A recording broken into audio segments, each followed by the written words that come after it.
Hi, everyone. Hey, everybody. Oh, my God, we're live. We are live. It's exciting. Oh, my gosh. I can't believe we're finally here. This is such a great night. Welcome, everybody, to TriVersity storytelling event. We're very, very excited to be here. Very excited. Wendy and I have been planning this since I've been on the board, which was well over a year ago. We've been wanting to do this. Our dream was to initially do it at the water wheel, but certain things have changed the way we do things. Certain things have changed, but you know what I said to Stephen, what's been so great about being part of TriVersity, we have taken the whole TriVersity platform. We are digital. A lot of you have attended a lot of our events. Our First Friday, any of our other events have been digitally available. Oh, that's hard. Digitally, 3 times fast, digitally available, which is great because as we say here at TriVersity, you guys are all our family. You're our TriVersity family, and it's really nice to be able to keep our family together with everything that's gone on. Absolutely. I mean, it's great seeing you all at Coffee Talk and still being able to have First Fridays and do special events like this.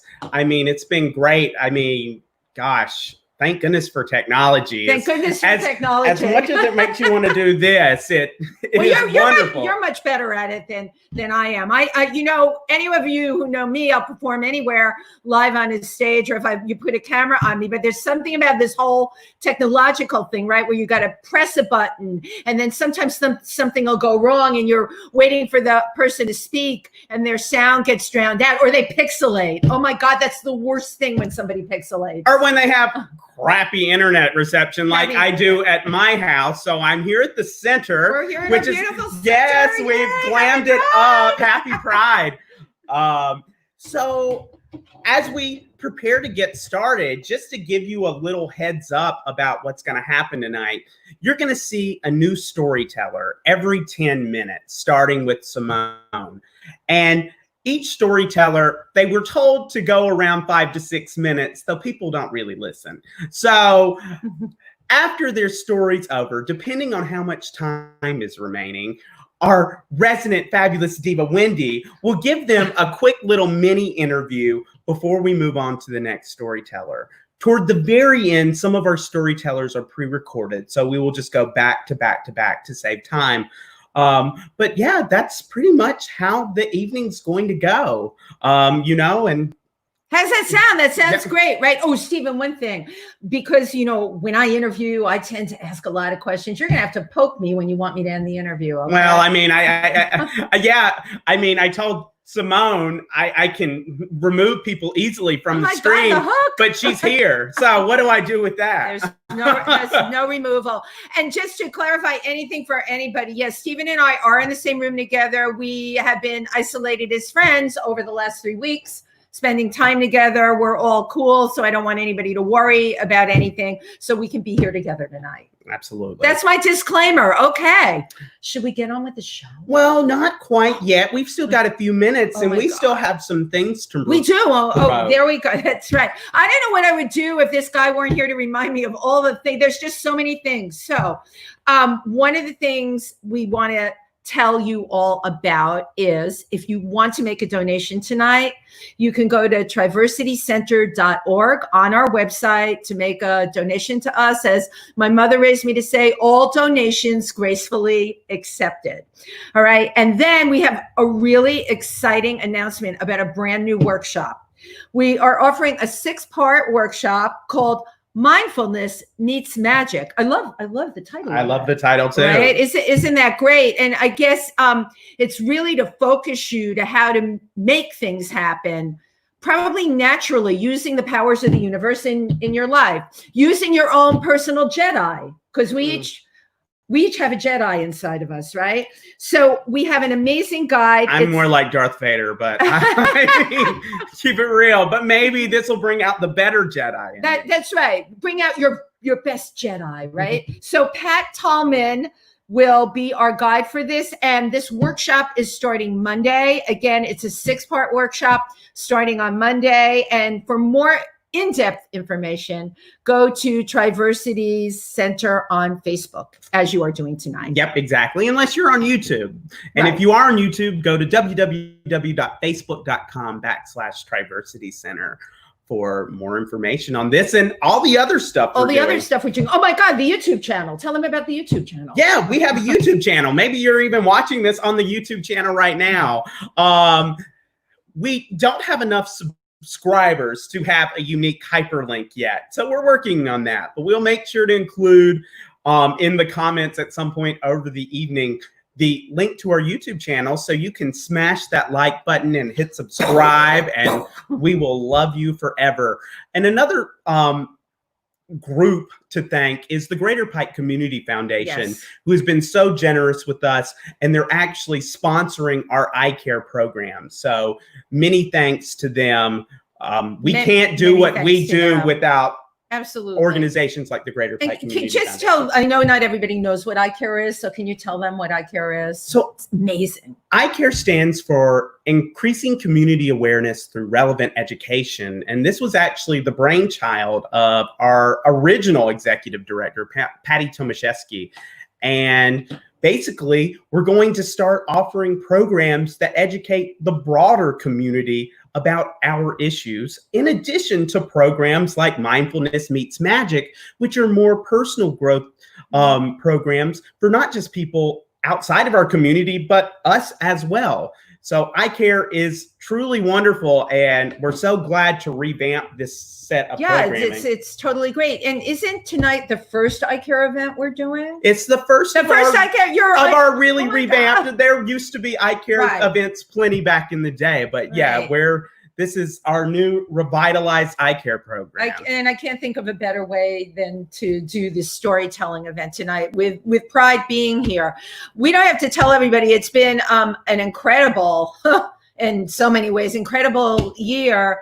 And we're really over the moon excited about the recent Supreme Court decision. That's so great. And, I'm an optimist. I see the world through rose-colored glasses. My glasses always half full, but my glasses weren't that rosy. No, I know. I know he's not a rosy glass person, but the fact that this happened really, it speaks volumes. And we're talking about communicating here now. We really have something we can sink our teeth into, move forward with, and give people a positive attitude, because having that positive attitude and keeping that positive attitude is not so easy. And we've got to keep this energy going. Yes. We were handed this great victory at the Supreme Court level, but there is much more work to be done. And we also need to support our brothers and sisters across the spectrum, which is why we want to also mention that tomorrow at 3 p.m., there is a Black Lives Matter protest and march in Milford. And so let's honor the spirit of Juneteenth and get ourselves there and march and protest for the rights of many. Absolutely. And it's at the courthouse, right? It's going to be at the courthouse, or where is it tomorrow? I think so. I will share the flyer. I mean, I don't remember exactly where, but I will double check that. Yeah, we'll put something up on Facebook so you know where to find us. Absolutely. Well, all right. So we are almost at 8 o'clock. So we will introduce our first storyteller. She is the Vice President Supreme of TriVersity. She is one of my personal besties, and we are so glad to have Simone kick off the event with her story. Simone, as a late in life transitioner, has so much to tell and just such a unique, interesting life. And we are honored to have her do this. And she's one of the most generous people, one of the most truthful people. And she gets the word out there. She really cares about people. So for me, being on the board with her is everything, and having her as a friend is everything. Absolutely. So with that, I who have the power. Oh my God, he's going to press something. I am going to bring Simone onto the stream. And Simone, well, welcome to Our Stories, Our Truth, and ICARE event. Thank you. You were much, much too kind to me. All right. And well, Simone, take it away. Hi, I'm Simone, and this is my story. I can remember getting up to bat for the very first time. I was in the backyard with my brother. I was 5 years old. I held that yellow plastic lookable bat, and I instinctively got up left-handed. The funny thing about memories, as I remember it, it's like I'm viewing a scene from the roof of the house I grew up in. I could see my brother walk in from the bare spot over the septic tank. I was the pitcher's mound to all the base paths, dusty and worn into the grass. I remember he put his hands on my shoulders and turned me to him right-handed. And he said to me, only girls hit from the left hand side. That was the first time something clicked in my brain that said, yeah, I'm a girl. Not a realization, but a deep inner voice confirming that I knew something wasn't right. I was told from a very young age, he's too pretty to be a boy. He should have been born a girl. And I always enjoyed hearing that. It never got old. But growing up in the early to mid 60s, I knew something was wrong. Something did not line up between my mind and my body. They didn't match. I thought I was the only person in the world who felt like this. It was a very, very scary thought. It was a constant battle going on, being told, only girls do that. Only girls act like that. Oh, my poor father, trying to introduce me to the world of men, taking me to the barber shop with a candy striped ball, the smell of aftershave, and that jar of green gel they would use on the top of your flat cap to get your hair to stand straight up. The boisterous talk of men and the banter of one-upmanship, the way they do communicate. All the while, I'm crying and screaming, I don't want my hair cut. I'm thinking, what girl wants her hair buzzed off? I could see myself running from this car once we got home, tears in my eyes, running down the stairs to the safety of the basement, grabbing a towel to wipe off all that green gel and that male smell. Oh, I was a handful for my parents. This is what life is like. Moments like this for your entire life, so you can transition and line things up. My father died when I was 14. He would not have understood this, but he would have accepted it. That I know. My mother, on the other hand, she wouldn't have accepted me. Like I was violating some hallowed ground because I couldn't conceive or menstruate. So I lived my life, finding ways to mentally deal with this thing called gender dysphoria. Every day is a struggle. Every day it is there in the background, gnawing away at you, eating away your very soul. It is literally mental torture every day of your life. I thought I could hide this. I thought I was mentally tough enough. I would this secret. 41% is the attempted suicide rate when you're transgender. I tried when I was 20. At 56, those same thoughts and feelings came crashing back. I had two options: suicide, accidental suicide, or come out of the closet. I was in a steep downward spiral. I knew I was going to destroy my life. I was going to destroy the one person who I vowed at the altar to protect, love, and honor till death do you part. And that was the hardest part, putting the one you love, one true love. I came out of the closet on October 19th, 2013 at 7:45 p.m. at night after spending 51 years in it. Transitioning is not a choice. It's the only thing that can make you happy, make you feel whole, feel congruent, you feel everything matches. Like the stars in the heavens finally line up. My wife had to grieve the loss of a husband. People I knew had to go through a grieving process. The loss of a male buddy, a male cousin, or even Uncle Sparkles. Some right off the bat accepted me for me. Others slowly stepped back for whatever their personal reasons were. Doesn't make them bad people, but they stepped back. Others, after a while, made it clear I didn't fit into their lives anymore.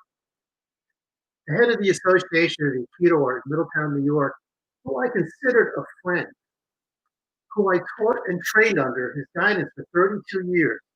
And after having come out to him the year before, when I asked to use the women's changing room because I was being targeted using the bathroom to change in, and that I would lock the changing room.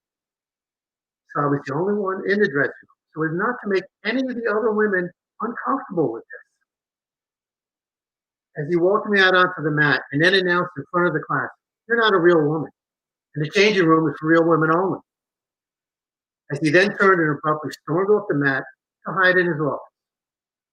I was later told by my good friend, From him, I am no longer welcome to step foot in his dojo because I'm transgender. For a moment, imagine the embarrassment I felt as I looked around and everyone's mouths were wide open in shock. Having to sit in front of people who have taught, promoted, guided up to their own black belt. I turned and walked up the mat, eerily aware of every set of eyes on me, not wanting to make eye contact like they were all the mythical Medusa. And one look at their eyes would turn me to stone, and I would then crumble, and my composure and my dignity would be left in ruins on the floor. I was going to have none of that. As I bowed before exiting the door, a sign of respect to the art, the training hall, but not my instructor. Seeing the smirks on the faces of those who only months before said to the head instructor, "You're not going to let that tranny shit happen here, are you?" I turned and walked to my car, knowing I would never set foot in that dojo again. I shed a lot of soul-ripping tears over this. It's not my turn to mourn. To mourn the losses of friends and family, knowing you no longer fit into their lives, that you once fit so comfortably before. It was one of the darkest times of my life. And once I finally accepted it, and this is where the great metamorphosis took place in this transgender woman's life. Like the butterfly emerging from the chrysalis, I came to accept myself and have the life I've waited so long to have. And then, and only then, that I find the people who truly accept and appreciate the unique beauty of the butterfly. That's the end of my story. I just have one little more thing to say. I just want to thank my wife, my friend John, who I've known for 30 years from the art of Aikido, my friend Glenn the Mummy, who I've known for 20 years from the time I was in the trades, and boy, did we get in trouble, for having my back and always supporting me unconditionally. I love every one of you. I will never lock a door to someone that's closed to me. It's always open for them to be part of my life. But it's to be part of my life. It's not to be a closet in your life.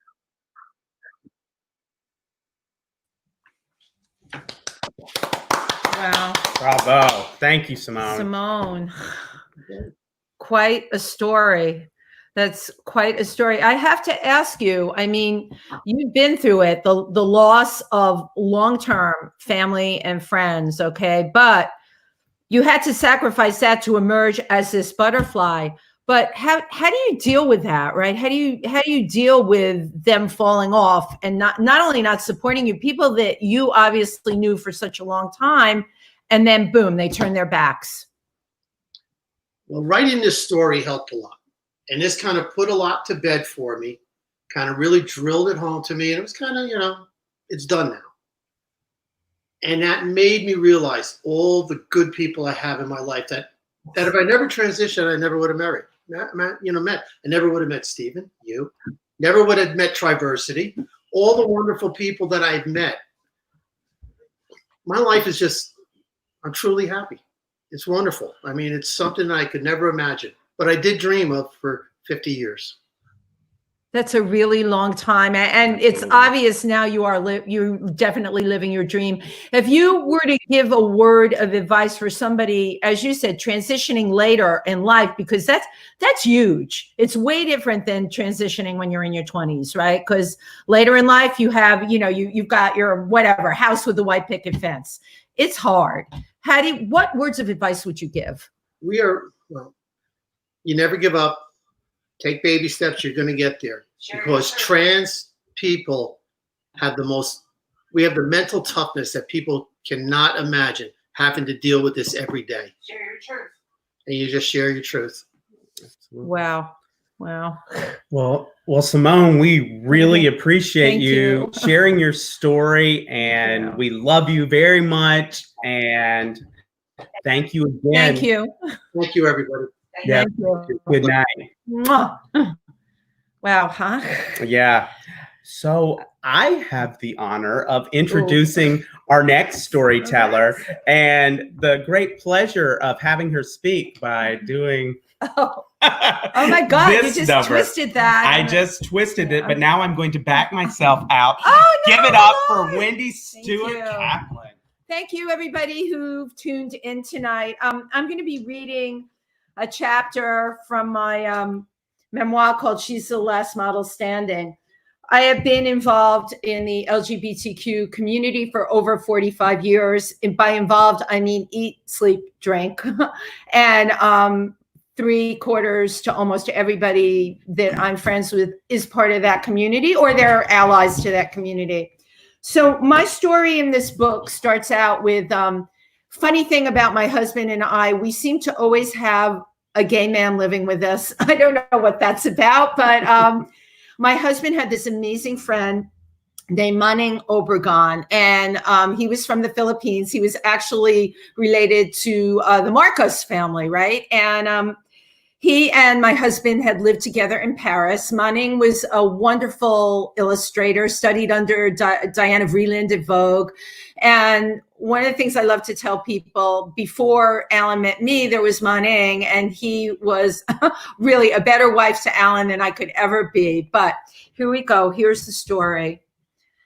The early 80s were definitely marked by a black cloud. There was a new disease that had come about called GRID. GRID was the initials for gay-related immune deficiency, and it was spreading like wildfire through the gay community. And as so many of my gay friends started to get sick, GRID eventually took on the name of AIDS. There was a lot of frustration not being able to do anything about it. We weren't doctors or researchers who could look for a cure. We had to stand by silently, unable to do anything, while crossing out name after name after name out of our address books. We were living through a Holocaust. I started spending more time hanging out with my husband, Alan, and his best friend who was living at his loft, Manning Obregon. They had both met in Paris and became stars in the fashion world. It was no surprise that the beautiful, exotic Manning hailed from Queens, and the handsome Alan was from Bensonhurst in Brooklyn. A Filipino and a Jew, the dream team that took Paris by storm. When Manning returned to the States, Diana Vreeland, the legendary Vogue editor, took him under her wing. Well, he did extraordinary sketches, and he was very much in demand by Halston and Dior. And we loved every minute that we spent with him. A great deal of Manning's time was taking care of Alan. We weren't married yet, and he always said that he was put on this earth to make sure that Alan was taken care of. I always would complain about Alan being in a faraway place, and Manning was always very tolerant to that and would say, oh, he's thinking about other things. He had total and complete respect for Alan as an artist. Alan had 3 Maine Coon cats that looked like Rastafarians until Manning started brushing them out and took care of their fur on a daily basis. So we nicknamed him our kitty concierge. When Alan would return home from a photo shoot, Manning would unpack him and send his laundry out to be dry cleaned, but not just his shirts and pants, Alan's socks and underwear, which would return neatly folded between pieces of tissue paper. The $100 weekly dry cleaning bills were absolutely obscene. I always said Manning was the wife I could never be. Manning, Alan, and I became very close. We were one family. And we were losing so many friends to AIDS that our world was getting smaller and smaller. Manning had this solution to being gay and avoiding AIDS. As a very beautiful man, he would find younger gay guys that were into becoming models and that weren't really out of the closet yet. And Manning's rationale was, well, they haven't slept with so many people. So if I have a relationship with them, then nothing can happen to me. I have it figured out, and I'm pretty safe about that. Well, time went on, and Alan and I got married, and I had an amazing wedding. I had a drag wedding, so I missed out on a lot of wedding gifts for that reason. The people that came really thought they were coming to a Halloween party because we got married on Halloween. Big mistake to do that. Okay. First of all, every drag queen in New York will want to be there. And I ridiculously themed it that you had to become to the wedding as a member of a wedding party. So everybody came as Wendy Kaplan with a 5 o'clock shadow. Let me tell you, we had more brides there than you could ever shake a stick at. But things just materialized between the three of us. Munning was our best person at our wedding. We hung out together. And then one day, Alan and I decided, we'll give Munning the studio that we all lived in, and we would move into my tiny apartment uptown. So we called it the Bunny Hutch, and we left Munning in Alan's loft as the kitty concierge. We didn't see him for a couple of weeks, and I just assumed he was really busy with work. But we got a call from the designer, Kathy Hardwick, that he was visiting her out in Fire Island, and he couldn't stop coughing, and that she was sending him back. She was very worried about him. So we were worried too. And the cats that weekend never left his side as he lay reclining on the couch. Some friends came by the next morning and found 2 bottles of NyQuil next to him, and he wasn't breathing. And the EMTs were called, and Munning was gone. There was no time for any of us to be immobilized by the tragedy or the shock that we felt or the grand scheme of things that he had for not getting sick. There was just numbing pain and scrambling with so much to do. Find the address book, call the family, call his friends, call the New York Times for the obit. We didn't even know his family. Going through his address book, we found out that he had a brother in New Jersey. We thought that we were his family because that's what he told us. So this brother named Junior all of a sudden appears in our loft and starts taking over all of the arrangements. And he called up what seemed to be a few hundred relatives, not in the Philippines, living in the New York City area. And we felt very much like we were pushed to the back, but they were family, right? They were his family. They took over everything, how he was dressed in an open casket. I mean, this guy was a fashionista, beautiful, tall, wore Nehru jackets, gorgeous headpieces. They had him laying in state, wearing a charcoal gray suit and a bow tie. He would have never worn a bow tie in his life. They made him look like Pee Wee Herman. The big question was for the obit, how old was he really? Well, the Times said 50, but everybody at the funeral said he was way over 60. We didn't know any of that. And everybody wanted to know what the cause of death was. Was it natural causes? And all I could think of was, did it really matter that an amazing force was gone? Ironically enough, when this all happened, before we located the family, we agreed to have an autopsy done, and the paper said he died of acquired immune deficiency, AIDS. Well, it was time to try and move forward. The way the universe works is just like FedEx, is what I say. You mostly get what you need on time when you need it, and we had to do something because the pain was immeasurable. 6 weeks later, we had a memorial for him at our loft, and someone came up to me and said, Munning loved the cats. He loved animals. There's an organization that had recently started up. It was called POWERS, Pet Owners with AIDS Resource Service. They took care of the pets of anyone that had HIV or AIDS, and the organization was run by Steve Cohen and Howard Greenberg, and they ran it from the top of their dining room table on the Upper East Side. Ironically enough, neither Steve or Howard had one friend die. At that point, Alan and I literally had well over 150. So the answer became very clear. What can I do? What can I do? When you're going through this, you say to yourself, I have to make a difference. What can I do? Well, we realized that people that had HIV or AIDS were often ostracized by a society that was terrified of the disease and surrounded in many myths. Reagan chose to be silent about this terrible plague at the time that was spreading everywhere. And the mantra of the group ACT UP was silence equals death. Well, we could no longer be silent. And for countless people with HIV or AIDS, the pet was the only living thing that would give them unconditional love when it seemed like everybody was turning their back. And I can tell you, everybody was turning their back. The goal of the organization was to keep people together with their pets as long as they could.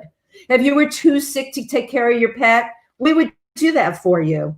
Alan and I and 250 volunteers, and we had 250 clients. Powers provided dog walking, litter changing, pet food deliveries, free or reduced veterinary care. There were often veterinarians that never even sent a bill. Foster care if the owner had to go to the hospital, which was, with this disease, very often. Anyone that took ACT was in the hospital all the time. And then when the owner died, and almost everybody died, we would get the pet adopted, and it was often by the volunteer who cared for it. We did outreach events like street fairs and benefits. And believe me, nothing makes animal lovers dig deeply into their pocket until they've seen a doggy fashion show. A doggy fashion show will get them to write big checks. So we put those on too. For the New York City Gay Pride March that year, Alan did a series of beautiful portraits of our clients with their pets. Now, you have to understand, our clients did not look beautiful. They had the marks of chaos. A lot of them had wasting syndrome.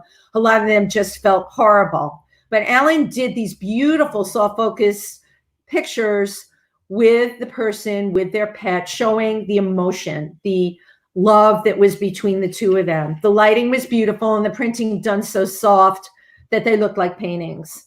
You couldn't tell that the person was sick. You could only see the emotional bond between the animal and their owner. Well, we marched down Fifth Avenue at the march that year with photographs of the pets and their owners on 6-foot sticks carried by our volunteers and our clients that were still okay to walk. At that traditional moment of silence, we stood in front of St. Patrick's Cathedral, surrounded by bystanders who were looking at the signs and crying. They were crying in front of St. Patrick's Cathedral because it was very obvious what was happening, and Alan's powerful images evoked those emotions.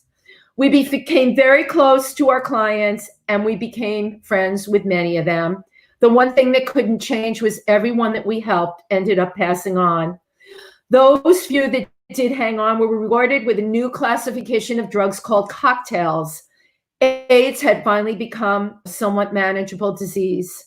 Steve Kahn and his partner, Howard Greenberg, retired to Florida, and our service were no longer needed.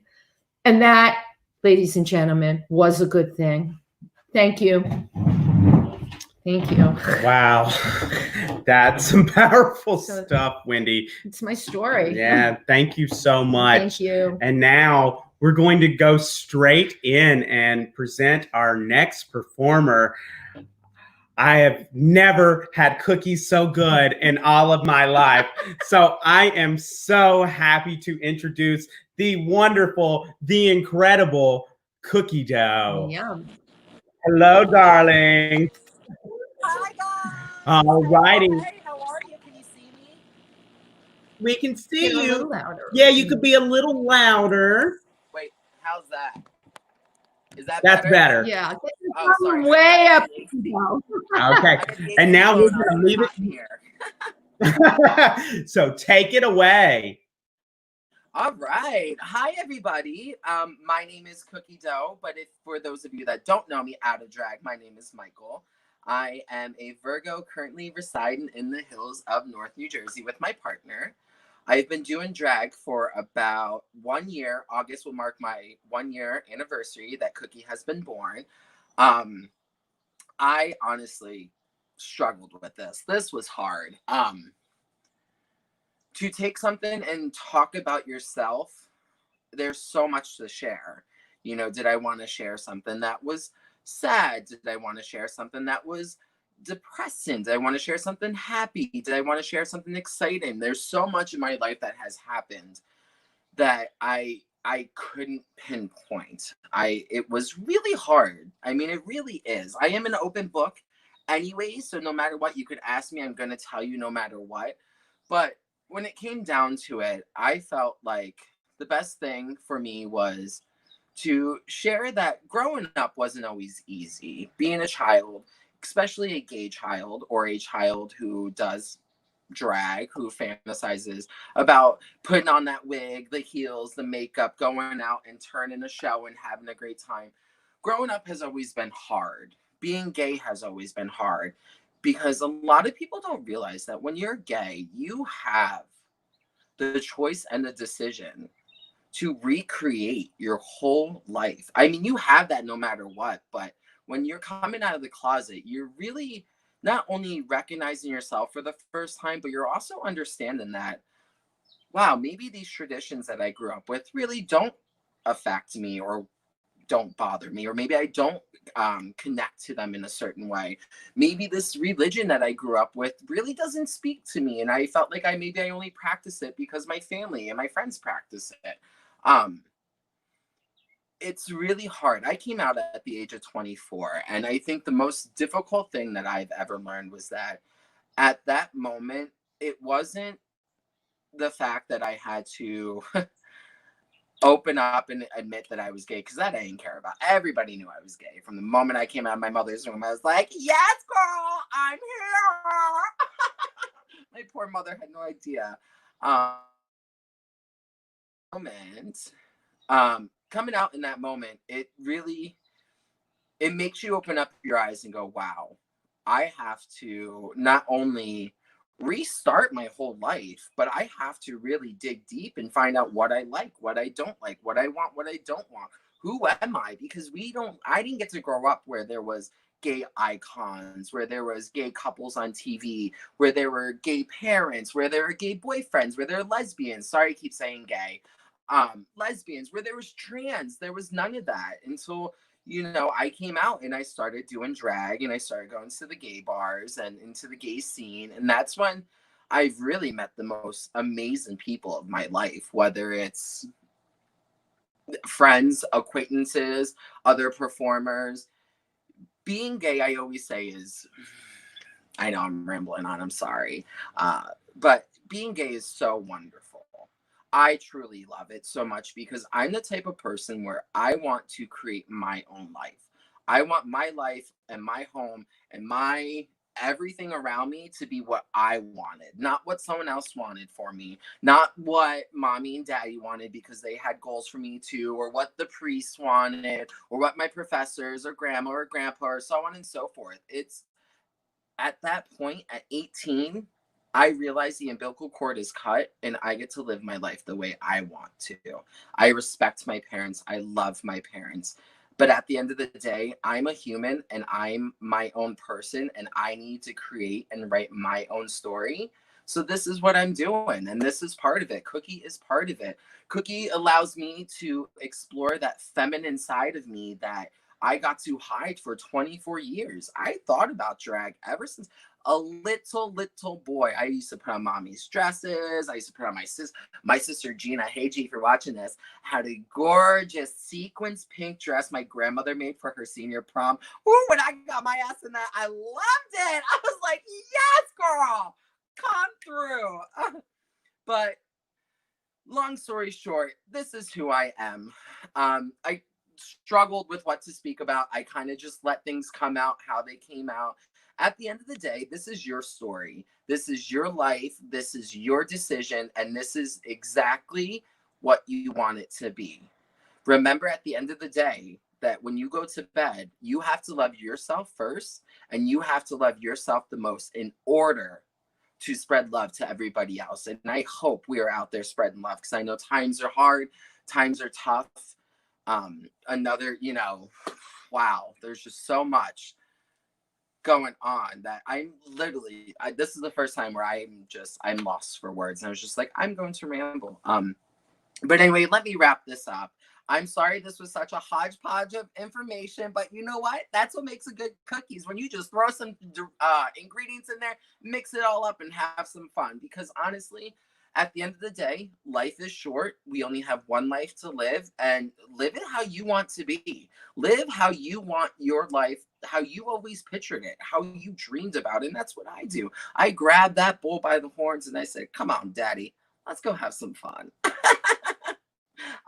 But yeah, so thank you so much. I know this was crazy. Bravo, Cookie. Wow.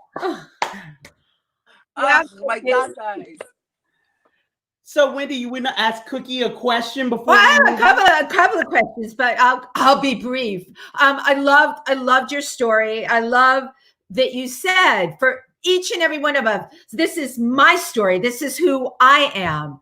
But Cookie, when you first came out, how did you deal? Like, did you have guilt, or was your whole sense of self bigger than being guilty about how it was going to affect your family? To be honest, I hate to say this, but I was very selfish because at the end of the day, like I said, this is my life. So when I came out to my family, it was my choice to say, hey, I just want to let you know that I'm not going to marry a female. I'm not going to end up going the easy route of life because that's not who I am. And when I did come out, it was, I don't hate to say it, but I always say that I hate to say it because it was very smooth coming out. My siblings were very accepting. Perfect. My mother cried. Of course, she was like, promise me you'll dress up like a girl. Surprise, Mom. But, you know, it was more for me to accept me, and that step into life where I said, you know what, I'm finally ready to be who I am and live for the way I want to live. And live your best life. So I have a question. You know, people come out, right? Not everybody chooses to do drag. What was pivotal in your choice to do drag? You're an amazing performer. Oh, thank you so much. Like I kind of stated briefly earlier, it's always been there. I've always fantasized about this feminine side of me. And a lot of people have asked me, do you plan on transitioning? That it's a no for me, just because I love to play with both the masculine and feminine side of who I am. I love nothing more than having so much more ground to play with than being strict and restricted into these stereotypes or guidelines. Wow, I totally agree with what you're saying. Cookie, thank you so much. Thank you guys so much. Guys. Yes, we love you. Good night. Good night, everybody. Good night, honey. Okay. Okay. Moving right along. It's been quite a night so far. It has been. I mean, everybody's like either making me tear up or crack up. So I'm loving it. But I'm loving the people, their truth, their emotions, you know, the nailing it on the head, because you know what, to tell your story, you got to be brave. You're putting yourself out there. You're making yourself vulnerable. So, my God, all of these brave readers that we have tonight. And, you know, and speaking of one of those brave readers, you know, when I heard this woman tell a story for the first time, I was just amazed. She is a brilliant storyteller, brilliant human being, and incredible writer. And we are so happy to have her tell a story for us tonight. So without further ado, we give you Ruby Lynn Willis. Yay. Hey, Ruby. Ruby. I want to start out by thanking everyone involved for thinking of me and including me, and for zooming in on Wonder Woman and Kachu and the gang. So really, seriously, thanks. Someone suggested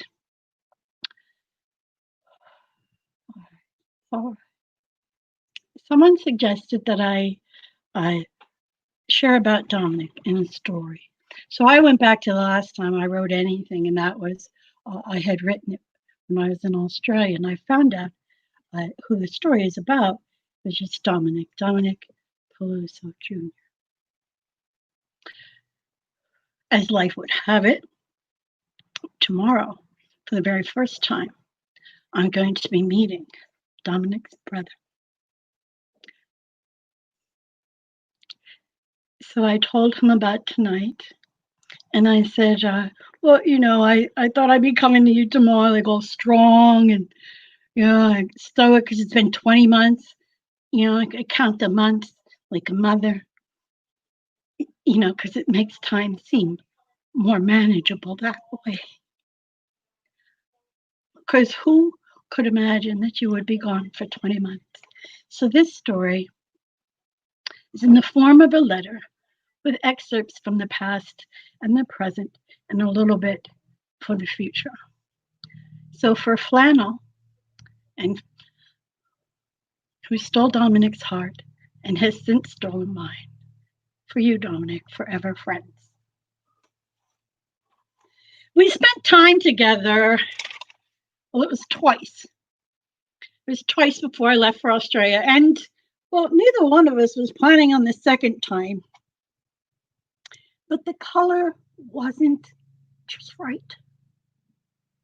Oh my God, I look like my mother, I said, jumping up and down in the mirrors that you had in your small parlor upstairs, your beauty parlor, where everyone who went there felt beautiful and felt loved. And I learned about hair, and I promised you that I would learn from you how to do pin curls, and you taught me. In our time together, you taught me. And this one's for you.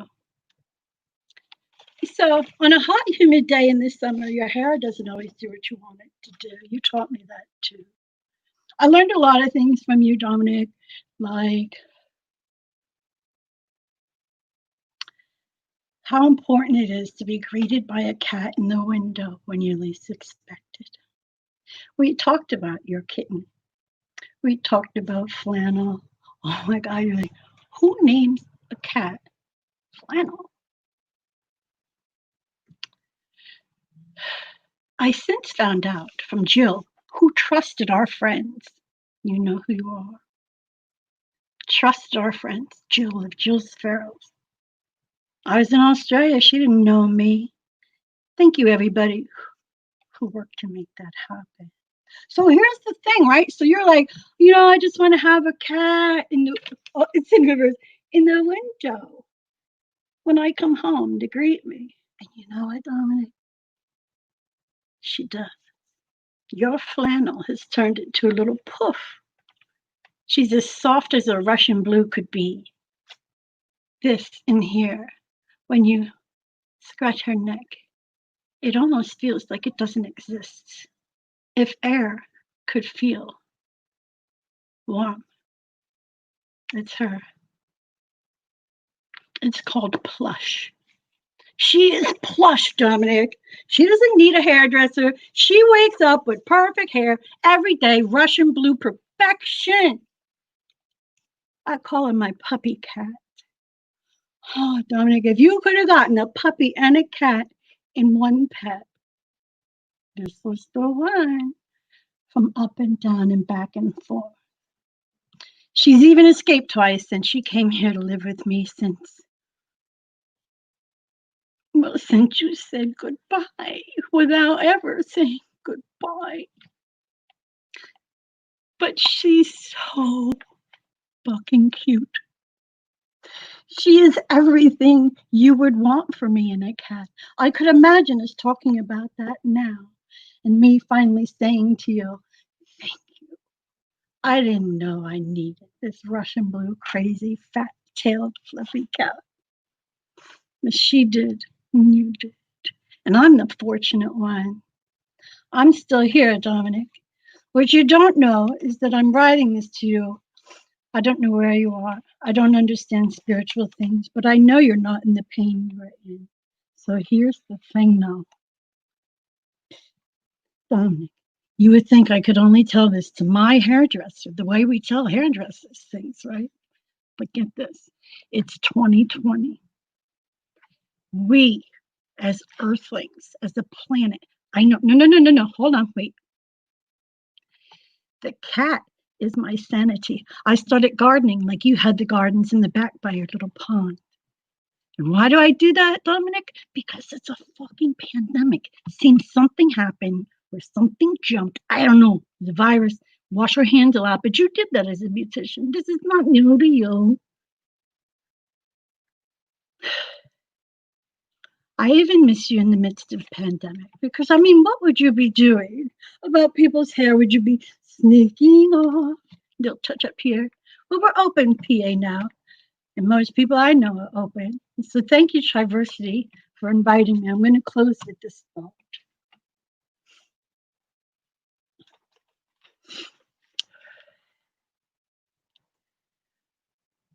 Every morning when I wake up, there's a squeaky little voice. And I get up with a smile as if I had a choice.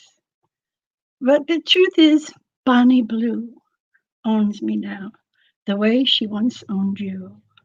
And if I could thank you for anything, it's for all the things I can do. I can wake up in the morning with this little kitty face. And sometimes she fills up all those empty places. I have sometimes when I think of you. It's been 20 months, my friend. But our friendship, like it seems my blonde you did, will never, ever end. Thank you. Wow, Ruby. What an incredible story. I have to add to this. Oh my God, thank you. I mean, you're such an amazing storyteller, but this particular thing, your relationship with Dominic, I know what he meant to you, what he meant to all of us. I wore Dominic hair tonight, Ruby. For you. I'm wearing my own because this is still color from him. Right. He wants me to go platinum, but even in the quarantine, it's a long way to go. Like I'm all pro, buy your hair. Don't dye it, buy it. Don't dye it, buy it. Yeah, so I put this on because, Dominic made this when excellent. So yeah, excellent. Interesting what happened with flannel, because I remember, I was instrumental in making sure you had that cat. So we're going to get a little spiritual here. Do you feel when Dominic passed, he was watching from above and that this was part of a whole plan, that he knew it, that you were supposed to have flannel? I don't know how those things get negotiated. but if he worked that out, he was like, he was Italian. I mean, maybe he had an in. I don't know. Somebody set me up with this cat who, I swear to you, every day is a joy. Every day. Right. And I think about my mom, if I could just have a minute, because I thought about her a lot today. When my mom was a teenage mom, and so was I. So like we used to joke and say, we're not that far apart in age. And so when she was out with her friends, she was going up to their homes and things like this.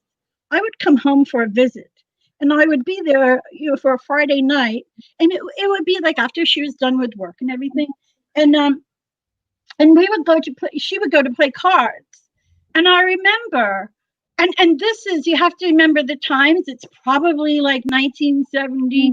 Right, it would have been in the 70s. Yeah, it would have been in the 70s. Yeah, in the 70s. And so all I knew was like I had gone up there a couple of times on a Friday, and then for some reason we saw maybe a picnic or something on a Saturday or Sunday. So it was not Friday, which as a little girl I was used to, and it was a different surroundings. And I remember saying, like, is that Uncle Tommy? And she said, no. Like, let's just say that's, And I remember her trying to explain, like, with the love of her heart for her friends, but there just were no words. There were no LGBT centers. There weren't, like it's just not something you really talked about. Thank God for Archie Bunkett and Norman Lear for even talking about anybody loving anybody other than a man or woman, and vice versa. So I just really, just to get back to the cat and how this all came in. So my mom really loved cats, like maybe a little too much in the end. That's another story. If that's really, but this cat, I never really had it. There were cats in my life, let's say, but this between her and Elphaba set the stage, and Dominic knew that. So not to get all spooky kooky, but I can tell you, as someone who really has never been owned by a cat before, she owns my heart. She owns your heart, Ruby.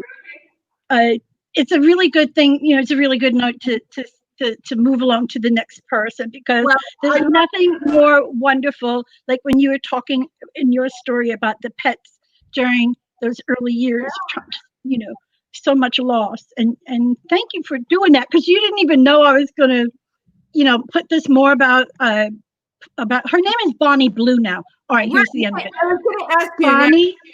Bonnie Blue. Why did you change it from flannel to Bonnie Blue? Well, he questioned why she would be called Bonnie Blue. He's like, who names a cat Flannel? So I asked Jill when I met her at the Milford Farmers Market, shout out, and she's there, but I don't know how they're doing it this year. But anyway, so I asked her, and she said, I give them names in groups of things. And I was doing fabric. Chanel, like chenille was already gone, silk, satin. And she said, she's so soft. She was as soft as flannel. Here's the end of that story. So Dominic says the crazy thing is, I had this conversation with my siblings and they wanted to put him in a suit. And I said, he hated suits. So I went and I got a shirt and it was a flannel shirt. And he said, Wow. Father was, I know. Wow. In a blue flannel shirt. She's a Russian blue named Fran. So that's unbelievable. Ruby, right? thank you so much for sharing such a beautiful story and for bringing Dominic into the room with us tonight. That's what we learned, right? With our stories, take people that pass and make them come back alive again. And that's really— And thank you for the opportunity to do that, because it's really important that you keep your friends' legacy and their lives alive, and they're, just like you're doing tonight with so many things going on. This is really beautiful. Thanks. Thank you, Ruby. Yay! All right, Wendy. So you want to introduce our next performer? So our next performer is Milo Paz, and I've never had the pleasure of meeting Milo in person. I only got to see Milo did a little promo for us today, and he's very good looking. Well, there you go. Well, there you go. I won't hold back. So without further ado. Hi. Milo. Hi. How are you? All right. Good, very good. Very excited to meet you. I was going to say in person, but let me say very excited to meet you virtually. Virtually, yes. And thank you for joining our TriVersity family. We're so happy to have you and so happy to have you here tonight. Thank you. Thank you for having me. So yeah, I'll just get right into it. My name is Milo. I am 24 years old. I also go by another name, Show Pony, because I'm a drag king and a drag performer. And my gender identity actually has a lot to do with that. So like I said, I'm a trans man. I came out, oh gosh, I think about 2 years ago now, publicly. No, a year now publicly, but I had been kind of in the closet for a number of years, kind of trying to figure myself out. And since I was younger, most of my teenage years, when I started to kind of develop and be seen more as a girl, I noticed that something was wrong with how I was feeling. And I really just wanted to be in between, kind of, because I had a nickname in middle school, Mikey, and it was something that I really liked. And I was like, I don't know why I identify with this, but the more I grew up and the more I started to kind of being forced into this box of femininity, and being a girl is something that I really was uncomfortable with. So I in college started to experiment, and I started to bind, because on social media I saw a lot of other trans men who were describing feelings of dysphoria, and I was like, that's kind of familiar. That's not something that I'm having. So I bought after wrapping my chest in bandages, which is not something you do. Don't do that.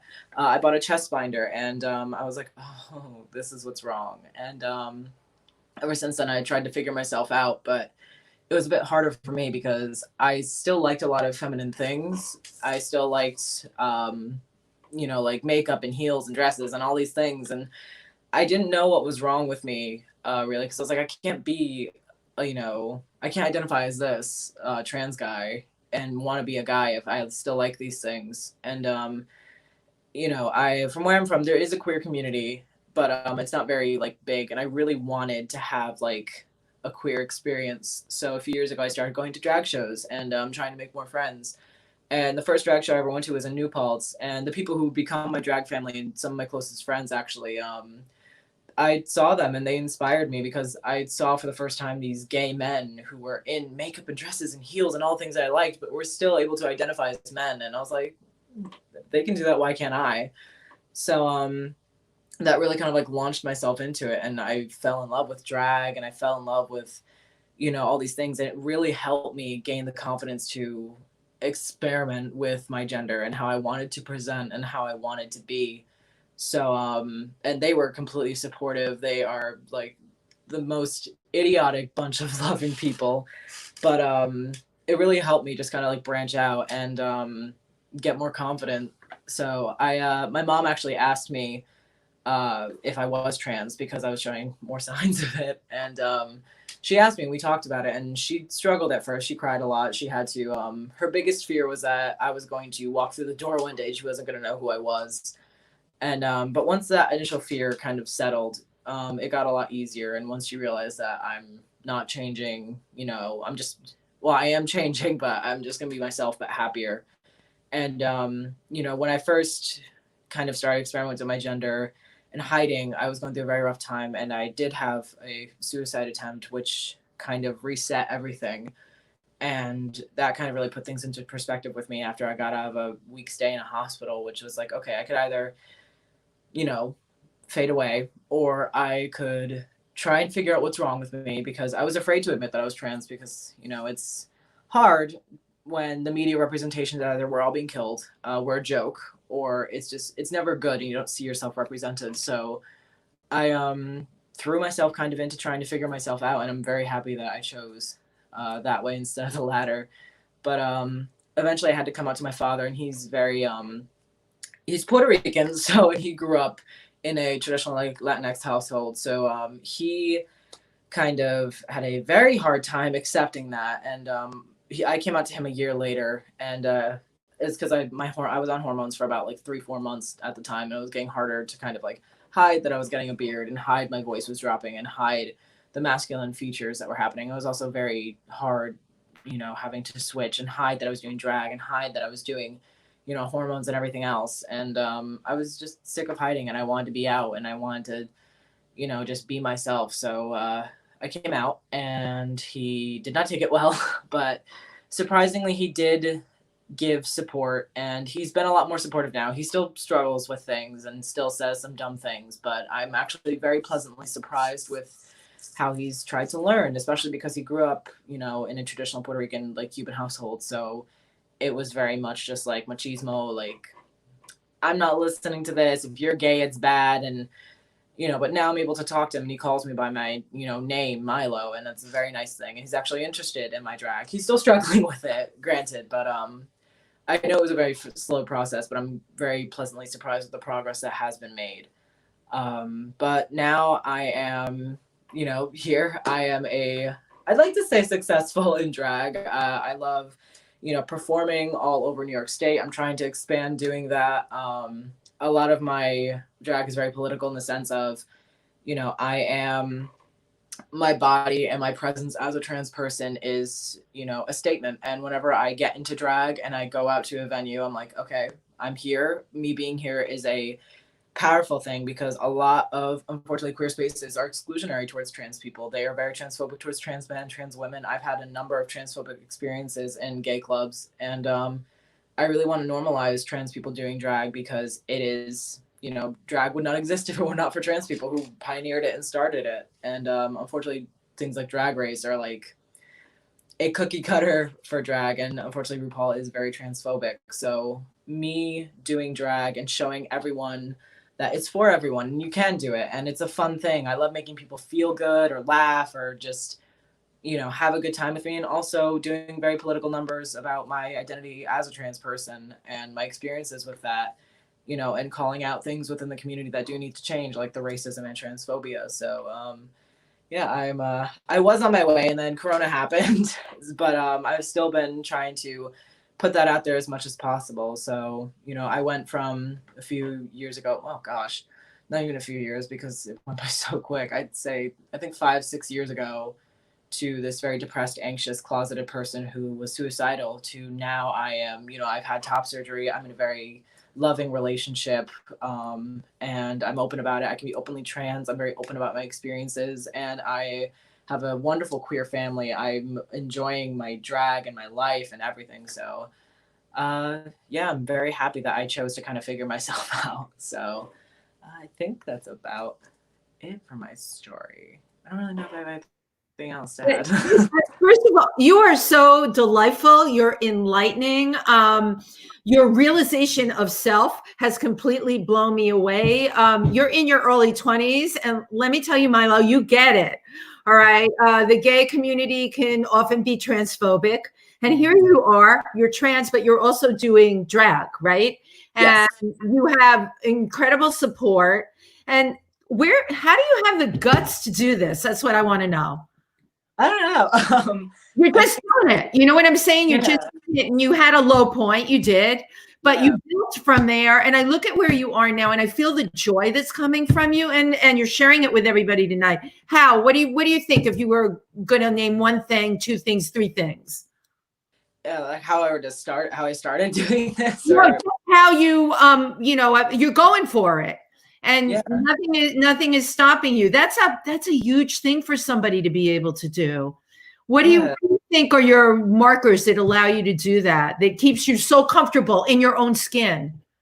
Definitely my queer family that I have around me. It's a bunch of very flamboyant, drag queens. So how could I not feel like good about myself when I walk into the room? I'm like, oh my God, yes. So that's a wonderful confidence booster. Also, meeting people through drag and the connections that I'm able to have with that, and doing very emotional numbers and putting myself out there as not only a drag artist, performance artist, and a trans person.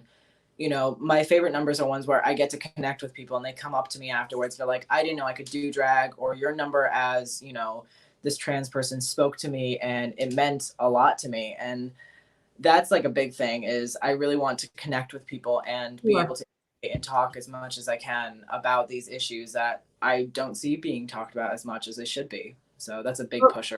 Keep doing what you're doing. I mean, you are reaffirming for so many people. And I, for one, I know Stephen feels that we have to come see you. You have to let us know when you're performing.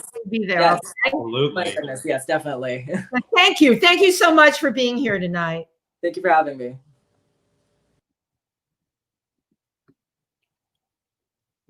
Okay. All right. Wendy, you've got the floor. Okay. To introduce your next wonderful this next performer, I have to tell you, just knocks my socks off. So I'm not going to say a whole lot, but you'll know him when you see him. I'd like to bring on Stephen Teague.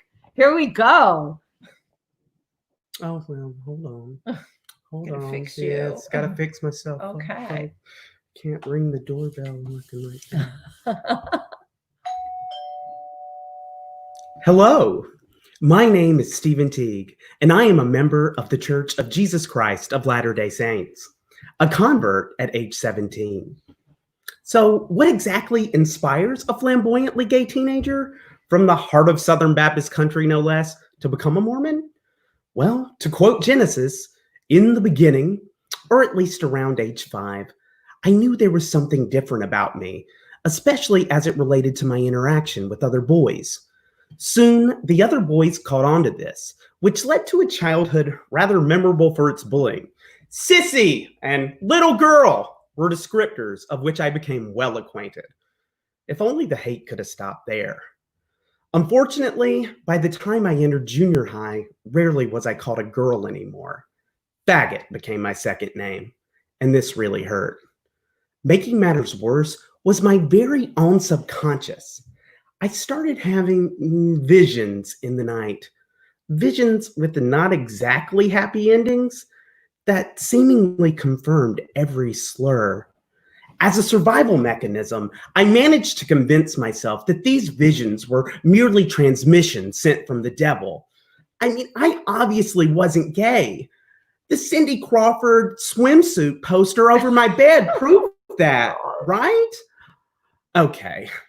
While my little fiction buffered me from self-harm, it didn't preserve my self-esteem.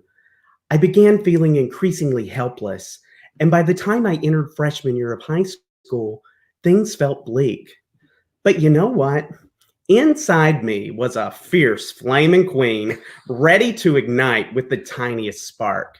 And the catalyst was little more than the right person, a fabulous teacher rocking her bouffant hair at the right time and of an abysmal second term with the right words, "Stephen, you can do better." Fire. Over the next year and a half, I really worked to be the boy Mrs. Barbara Holland saw in me. The bullying didn't cease, but my resolve hardened. I became more focused and confident, and by the time I reached junior year, I felt mostly whole, which led to a new problem. I found myself increasingly frustrated, even if not quite ready to admit why. I remember when Matthew Shepard was murdered, being fucking livid that something like this could happen to someone who, if I was being honest, bared a close resemblance. Be that as it may, junior year was uber demanding, so I was forced to keep my frustration in check. By school's end, however, frustration and opportunity converged. Early summer found me straying away from God and more toward AOL male-for-male chat rooms. These chat rooms were for adults, but to my credit, I was candid about my age, with just one reveal too many. Upon that reveal, the guy I was chatting with freaked. He threatened to not only to report me to AOL, but to find my parents and tell them. Panic! Only when I promised to never enter those chats again did he back down.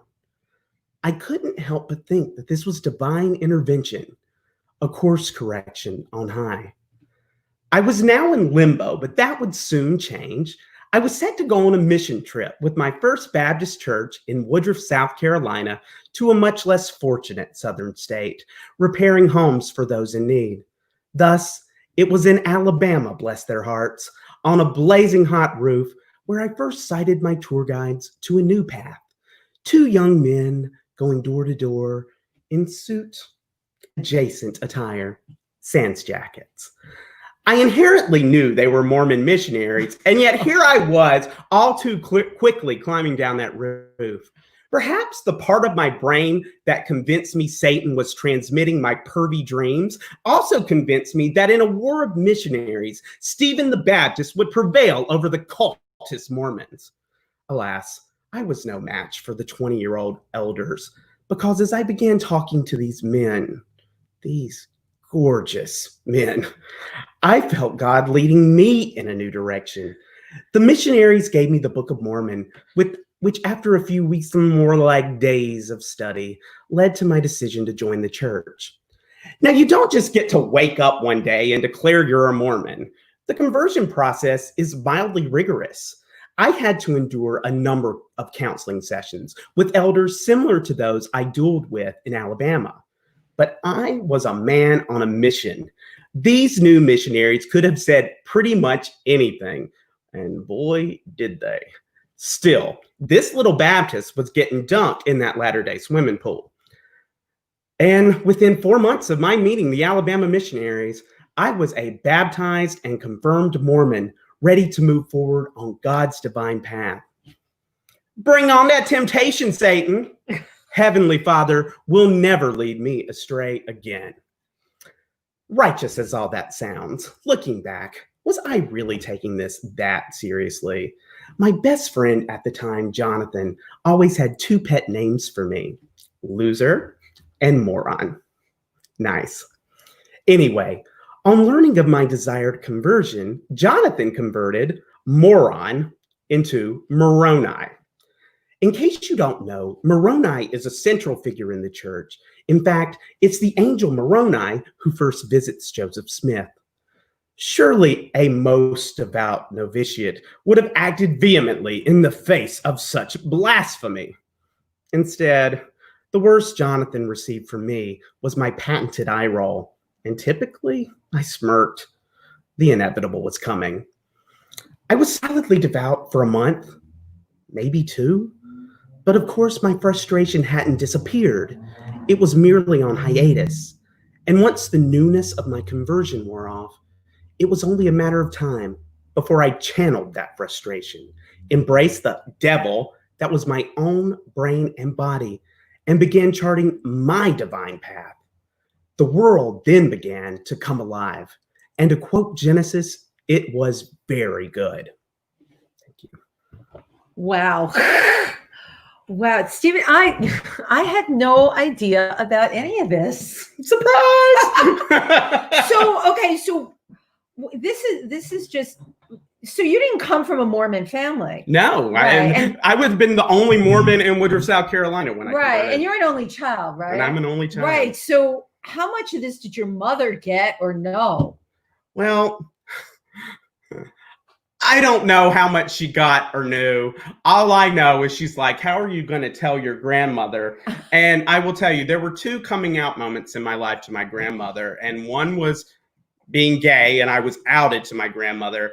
and one was telling her I was becoming a Mormon, and she got far more upset about converting to being a Mormon. than to being gay. That's really heavy duty, because that's taking it over the line. You know, coming out's one thing. Becoming a Mormon is like taking it over the line.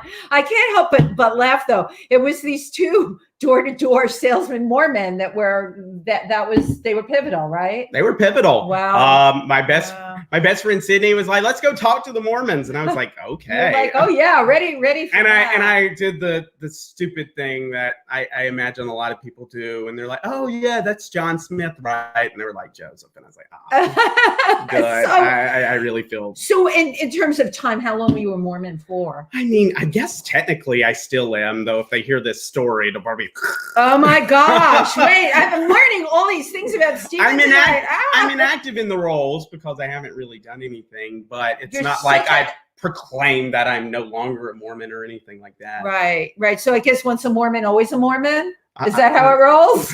I guess. No, I don't think so, because they can excommunicate people like nobody's business. They could, really. Wow. See, I don't know anything about this. I just said it shows you how small my New York world is. I just think that Mormons are all in Utah, and they all have lots of husbands or wives, or it's polygamy, right? You can have like not as of 1890. Oh my God.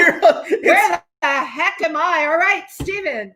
I mean, there are polygamous sects, but no, in the Mormon polygamous church. sects. Yes, okay, so you can have polygamy. All right, so that's not a bad thing. Stay a Mormon anyway.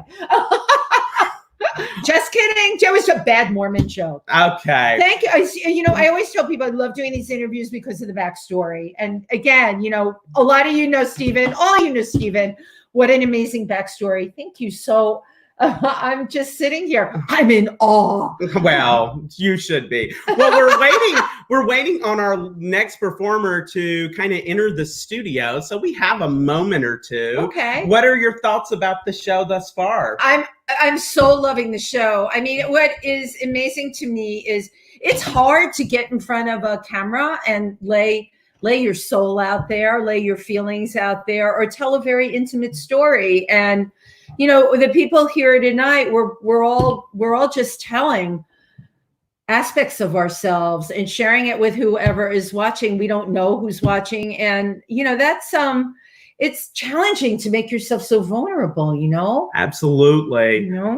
Hold on, Winnie. I'm going to let you take this. We're having a little bit of technical difficulties. Oh, we're having technical difficulties. So let me tell you all about technical difficulties. I might ask anyone who is in the studio right now to leave the studio briefly so that the next performer can come on. There can only be so many people in the studio at once. Okay. So this is how this platform works. So can somebody leave the, do we call it a dressing room? Leave the studio. Yeah. Waiting. Okay. Can the next performer come on yet? Or they're having an issue? He said, "Give me a sec." So okay, we're gonna give you a sec. And one performer just left. Oh my God! All this technology. I have to. You guys, I wrote a song about it. I'm not gonna sing the whole thing. I won't bore you, but it's. I'm living in a virtual world, but I am not a virtual girl. Oh no, because I'm living in a virtual world, but I am not a virtual girl. And then it goes on to talk about all of this, about Facebook Live and Google chat rooms really aren't my thing. It's just lately, from the time the pandemic started, I, like so many people, have been living their lives in a digital world. And so many of us, I know Ruby would agree with me on this. We're touchy-feely kind of people. We like to look out there. We like to have a physical form in front of us that we can touch, that we can hold, that we can hug. And I don't have any of that right now, and neither do the rest of us. But you know what? We'll survive, won't we? I will survive. Well, I will survive. So who's up next? So Christopher Brune-Horan is up next. And this is Richard's best friend since they were in the cradle. I'm excited. So we have a cradle friend here. Yes, they shared a cradle with one another back in the day. The day of the bassinet. Indeed. Okay.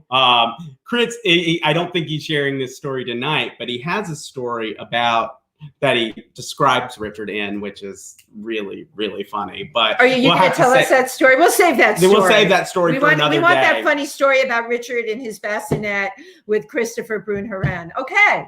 Okay. Well, you know what I may do? I see that Anita. I saw Anita right there. Yeah, right if giving time wise, I'm going to give Chris one more second. If not, I might ask Anita to jump on a little early. Why come on? Let's switch it up. Let's mix it up. Let's turn it inside out and upside down, right? Absolutely. Okay, here's Anita. There she is. Okay. Pretty. Yes. She's so pretty. I'm going to bring in Anita, and then I'm going to work on technical stuff with Chris. Okay. As long as I don't have to do any technical stuff, I'm fine. Okay. Let's get Anita on. There she is. Hey. Hello. Happy Pride. Okay. Sound. There she is. I can hear you. Can you hear me? Sound. Go closer to the mic. No. Hold on. Yeah, we can hear you. Yeah, stay close to your microphone. Yeah. Oh my God, you're going to see all my pores. Okay. Okay, so hi. How are you? That's okay. Don't worry about the pores. We just want to hear you. What was that? Happy Pride. Happy Pride. Happy Pride. Happy Pride. You hear me? You just stay really close to the mic. I can hear you perfectly. Can you hear me now? I can hear you perfectly. You're going a little bit loud for us, so get right on top of it. Oh, I am. I didn't say that. I'm so close to my phone right now. Can you hear me now? Okay. Yeah, I can hear you perfectly now. Whatever you're doing, don't move. Okay, I won't move. Okay, no. Can't hear you now. Is your phone on? Yes, it is. Okay, your phone's on. You don't have any other electrical device on, do you? Not that I'm aware of, no. Okay, and your sound is turned away, right? I can Okay. hear you perfectly. All right. I don't know if it's on your end. No, we're good over here. It's just cutting in and out. Hold on. A moment while we take care of our technical difficulties. Yeah, Anita, I mean, in the end, I think this is just your mic, and I think you should just really... Just go for it. Yeah, just go for it. Go for it, Anita. Go for it, okay. I don't know if you're going to hear me, but hi, everyone. Happy Pride. I'm Anita. My alter ego is James, and I'm standing in for him tonight. So this is my chance to give you my story. But, you know, we all live a lot of chapters, different chapters in our life. So there are some chapters I just don't want to read out loud. But I can honestly say to you that I have, and I'm blessed with a very loving family that accept me for who I am. And I have some great friends that are very supportive of my life. But I can honestly tell you that it was not always that way growing up. It was very difficult for me to accept myself for being gay. And I actually really hated myself. I really did. I really wanted to be normal. And, you know, growing up Catholic, you only hear really horrible stories about what gay people are like. And so that's the only thing I had to go by. So later on in life, in my 20s, I started doing some volunteer work to find myself, because I knew that there had to be more people like me out there. And I'm a good person. So I don't understand why I feel like I'm so much alone in the world. I did find, you know, maybe not so great friends, and I've made some wrong decisions in life, but I've learned from them and I've moved on. But I'm in a good place right now. I have a lot of love around me, and I'm very happy about that. But again, you know, it's important to have those people in your life and know that you can make the right decisions in life, and you can have wonderful choices that come your way, and those opportunities are there for you. So just grab them and go with it. Again, I don't want to like delve into my past. I thought about maybe I'll give you a story about my coming out of the closet story, but then that would be about 3 minutes, and then you'd be staring at me for the last amount of time that I have left. So then I thought maybe I'll do a sad story, but then I don't want to be a buzzkill. So then I thought maybe I'll just sing a song for you. So I do have a really good song, but I kind of lost the music, so I might have to do it a cappella. So here goes. I hope you enjoy it. It's a song from a play, a musical play on Broadway called Seesaw. It was in the 70s. And the song is Nobody Does It Like Me. So I hope you enjoy it. So it goes, if there's a wrong way to say it, a wrong way to play it, nobody does it like me. If there's a wrong way to do it, a right way to screw it up, nobody does it like me. I got a big loud mouth, I'm always talking much too free. If you go for tact and manners, you better stay away from me. If there's a wrong way to keep it cool, the right way to be a fool, nobody does it like me. If there's a wrong bell, I ring it, a wrong note, I sing it, nobody does it like me. If there's a problem, I duck it, I don't solve it, I just muck it up, nobody does it like me. And so I try to be a lady. I'm no lady, I'm a fraud. And when I talk like I'm a lady, what I sound like is a broad. If there's a wrong way to keep it cool, the right way to be a fool, nobody does it like me. Nobody does it. No, nobody does it. Nobody does it like me. I hope everyone enjoys this month, because we have a lot to be proud of. Hey guys, I see that you're back. Hey, we're back. I had to sing a cappella because I lost my song. You don't need it. You're It was fabulous. great. It was so totally. Thank you, darling. I'm totally loving a cappella these days. What was that? I love a cappella these days. And on all of these streams, people's music gets so screwed up. But if you do it a cappella, and you were so entertaining. Thank you, Anita. So what's your favorite thing about being Anita Lay? You know what it is? She's a broad. She really is. No one can hurt her because she takes everything with humor. Humor is the best medicine for anything. And no one has hurt her. You know, James had to deal with a lot of hurt growing up and a lot of issues growing up, but not Anita. And she was created because she is a strong person. And I always attach myself to people who are stronger so I can live through them. So now here I have someone living through me that's giving me the confidence to be myself. Although I'm, you know, for 50-50, I'm in here. But Anita is a good person and I love her. She's a lot of fun. Well, we feel the same way about her. Absolutely. We love Anita. Yes, we do. Jim, thank you so much. And thank you for the acapella numbers. Beautiful. You don't need a track. You don't need anything. We have you. And that's all we need. Absolutely. Okay. Happy Pride. Happy Juneteenth, everybody. And happy Pride. Happy Pride. Happy love. Love is love. Wow, we love you, darling. Bye-bye. Bye, darling. All right. So technical difficulties resolved. Oh my God. Yes. These are the things I worry about. He is so calm, cool, and collected. He's typing away on his phone and everything. I'm like, oh, was I calm, cool, and collected? There was a little bit of panicking. I need a cocktail. But we got it to work, and I am very excited to introduce the next performer. Yes. One of Richard's closest friends, who has almost by default become one of my closest friends, despite living in LA.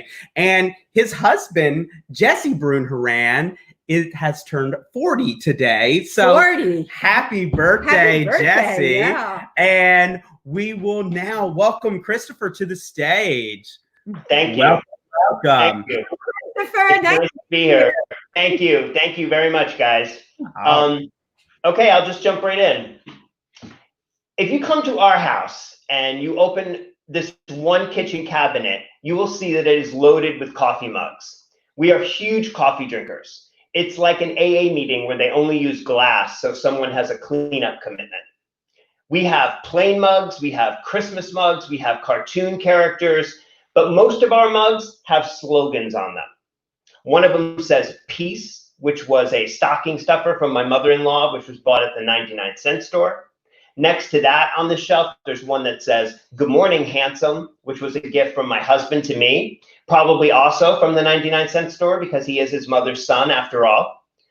At some point in my coffee drinking career, I got this belief or superstition or obsessive compulsive disorder, it really depends who you ask, where I started to believe that the mug that I chose would determine the course of my day. More than that, really, that it would define my very identity. For example, I have 2 sons, biological brothers that we've adopted. So we've collected mugs along the way that say things like Papa Bear and World's Greatest Dad. Next to that on the shelf, there's a black mug that just says writer, which someone gave me after they took the Sony studio tour. And next to that is a mug that says Hamilton, which I just figure represents massive creative success across the board. These are big decisions when you're standing in pre-dawn light, having had no caffeine yet. I mean, I adore my kids more than anything, really, but do I want my day defined by them? We have plain mugs also, but I feel like if I don't choose one with some kind of writing on it, that somehow that's some kind of cheating. Maybe my first cup should be from the World's Best Dad mug, so I have patience with toddlers all day. And I'll follow that up by a Hamilton mug, so my career aspirations stand a chance. Then one day I notice in the back, there's this mug that I've never seen before, and it simply says joy. It's probably another stocking stuffer that I forgot about. This becomes my obvious choice, my new everyday coffee mug. It's simple, it's understated, its message is only 3 letters long. I begin every day choosing joy, reaching to fill my cup. Then an event happens in my life which brings me to my knees. It's one of those devastating dice throws that you wonder at the time if you'll survive. My husband and I, Jesse, our first son, Caden, he died unexpectedly when he was 7.5 months old. He had a rare heart condition called Kawasaki disease, which is normally caught and it's treated and it's not a big deal. But in Caden's case, it looked like other things. So one of the best hospitals in the country missed it. An entire pediatric wing fought to save his life while my husband and I stood in the doorway and watched. We were destroyed. There was so much planning, there was so much work, so many social workers, but mostly there was so much love. Something unique happens when a baby dies in a hospital, which doesn't occur when you lose any other loved one, not a parent, not a husband or a wife. And that is that they hand him to you afterward. The nurse carefully, methodically wraps the light of your life in a standard issue hospital blanket and presents him for you to hold. I understand why they do it.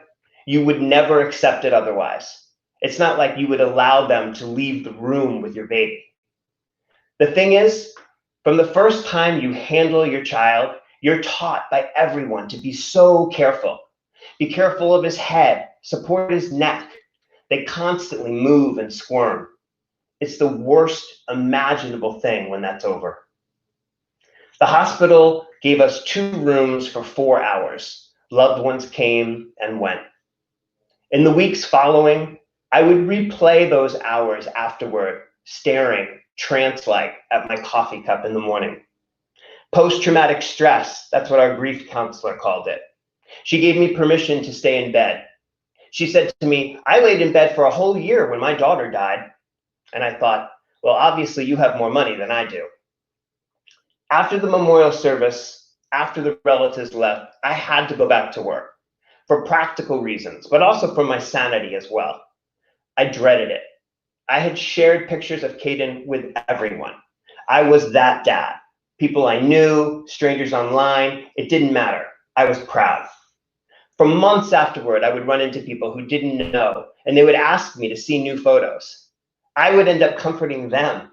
They were so sad that Caden was gone. Every day, I woke up depressed, devastated, staring at my now ironic coffee mug, which screamed at me, joy. I would think if I take one sip, that will lead me to a cup, which will lead me to two, which will have a chemical reaction, which might just get me out the door and possibly to begin the day. Time went by.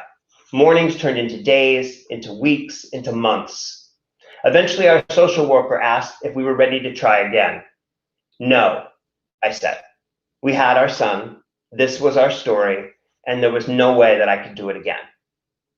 To their credit, the people at Vista Del Mar, the agency that we worked with, kept asking. They liked us. They thought we were great parents. There's a boy, there's a girl, there's a toddler. No, no, and no. I said it again and again and again. And then one day, I weakened and I said, maybe if there was an infant boy. Now, I knew that I would never hear from them again. It doesn't work that way. Infants don't fall out of the sky. You don't just make requests like that. But 2 days later, they called. There was an 8-week baby boy who was being released from the hospital with nowhere to go. A severe child abuse case. No, I said, again, hanging up. But I kept thinking after I hung up. 8 weeks old, child abuse, nowhere to go. We brought him home that night, and 10 days later, we brought his 2-year-old brother. So it was about a year after that, after we brought them home, there was this day that I remember really clearly. We were all about to watch Rudolph on the couch. 2 grown-ass men, a 3-year-old at this point, and a baby who is now 1, plus a dog who demands to be in the middle of everything. There were hands and feet everywhere. Snotty noses running. My husband was annoyed because the wipes were across the room, because when you have kids, the wipes and the pacifiers are always across the room.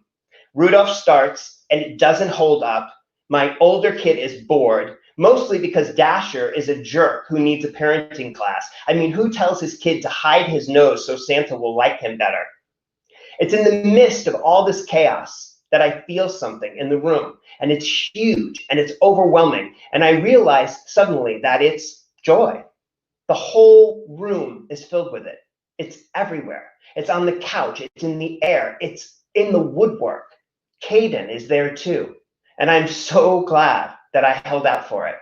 Not only held out for it, but I reached for it every time I chose that joy mug. Thanks. Oh, Christopher, I'm never at a loss for words. And right now I'm so emotional. I'm at a loss for words. And I kept thinking, you started out with the coffee mugs and the slogans on the coffee mugs. And then you go into the parent thing. And I'm like, I was trying to, and then you weave the whole thing together. And at the end of it, it's the joy, isn't it? It's a joy to be a parent. Yeah. And I think your story, my God, look what you have been through. I mean, such incredible pain. There is no worse pain. But for me sitting here, and I'm sure for a lot of people watching you, it's you go through that incredible pain and no, you didn't want another baby. No, no, no, no. And then for whatever reason, you broke. And then that baby had a 2-year-old sibling. My God. Exactly. And incredible joy, because so there's so much meaning in the story that you told. I'm all welled up here. It's all right. And I will say, some of the greatest joy I had in my childhood is, and I still do it every year in her honor, me and my mom would sit and just trash the shit out of Rudolph. It is probably truly one of the most horrible Christmas stories. Santa Claus is mean. All the reindeer are mean. It is. It's an ugly Christmas story. It's about bullying. But it's wonderful. It is horrible. Wonderful. It's amazing. Yeah. Listen, you know, my story is about it's about adoption, you know, especially in this climate that we're living in, you know. We're living in, yeah. My husband and I, we have adopted these 2 fantastic boys who came from really, you know, a lot of turmoil, a lot of horrible stuff, but they're doing so well. They're so happy. They have our name now. This can happen in Trump's America. This can happen. We did something called Foster to Adopt. These are terrific kids. There's so many terrific kids out there for people who want to be parents. I mean, I really work to be an advocate for that and to get the word out on that. So many people spend so much money to have their own children, and I respect that, and I think that's really beautiful. But my husband and I really learned that there were so many pre-existing kids out there, and that really need help. And it's like, I mean, it really is the truth. It's like you give them love, and they flourish, and you spend the time with them. And we really have these amazing kids, and there's so many kids out there, and I know there's so many gay people that want to be parents, trans people that want to be parents, single people, married people. It doesn't matter. There's tons of ways to do that if you're dedicated to researching them and finding out how. Well, and also somebody like you coming out here tonight and giving us all this message. Oh my God, thank you. Thank you. Thank you, Christopher. Thank you. Yeah, no, listen, Stephen, I love you. As I said, Richard is my best friend. I love him, and yeah, listen, I'm happy to be here. It's a great cause. I respect what you're doing. I had an opportunity to listen to a couple of the other stories, and it was really great and impressive. So thank you for having me. I'm honored. God, what a pleasure. Thank you, Chris. And bless you and your family. Yes. Thank you. Thank you. Okay. Whoa. That I could have told you that was going to happen. I've read Christopher's stories. I've heard him tell stories. He is amazing. Well, he's an amazing storyteller, but also all of our storytellers, there is such inspiration here tonight, which is why we do these things. Absolutely. And continuing the inspiration going, we're going to go ahead and bring on our next performer. Timothy, I'm just going to tell you, we're a few minutes behind. So you're a little bit later in the queue. But up next, we have Fran Sisco, the amazing Fran Sisco, to tell us a little story. A bit later in the queue. Up next, we have Fran Sisco. So great to be here. Sisco, to tell us a little story. A bit later in the queue. I'm hearing feedback. Is that so great to be here? Sisco, to tell us a little story. A bit later in the queue. I'm hearing feedback. Is that Should I? I'm hearing feedback. Should I shut off the YouTube?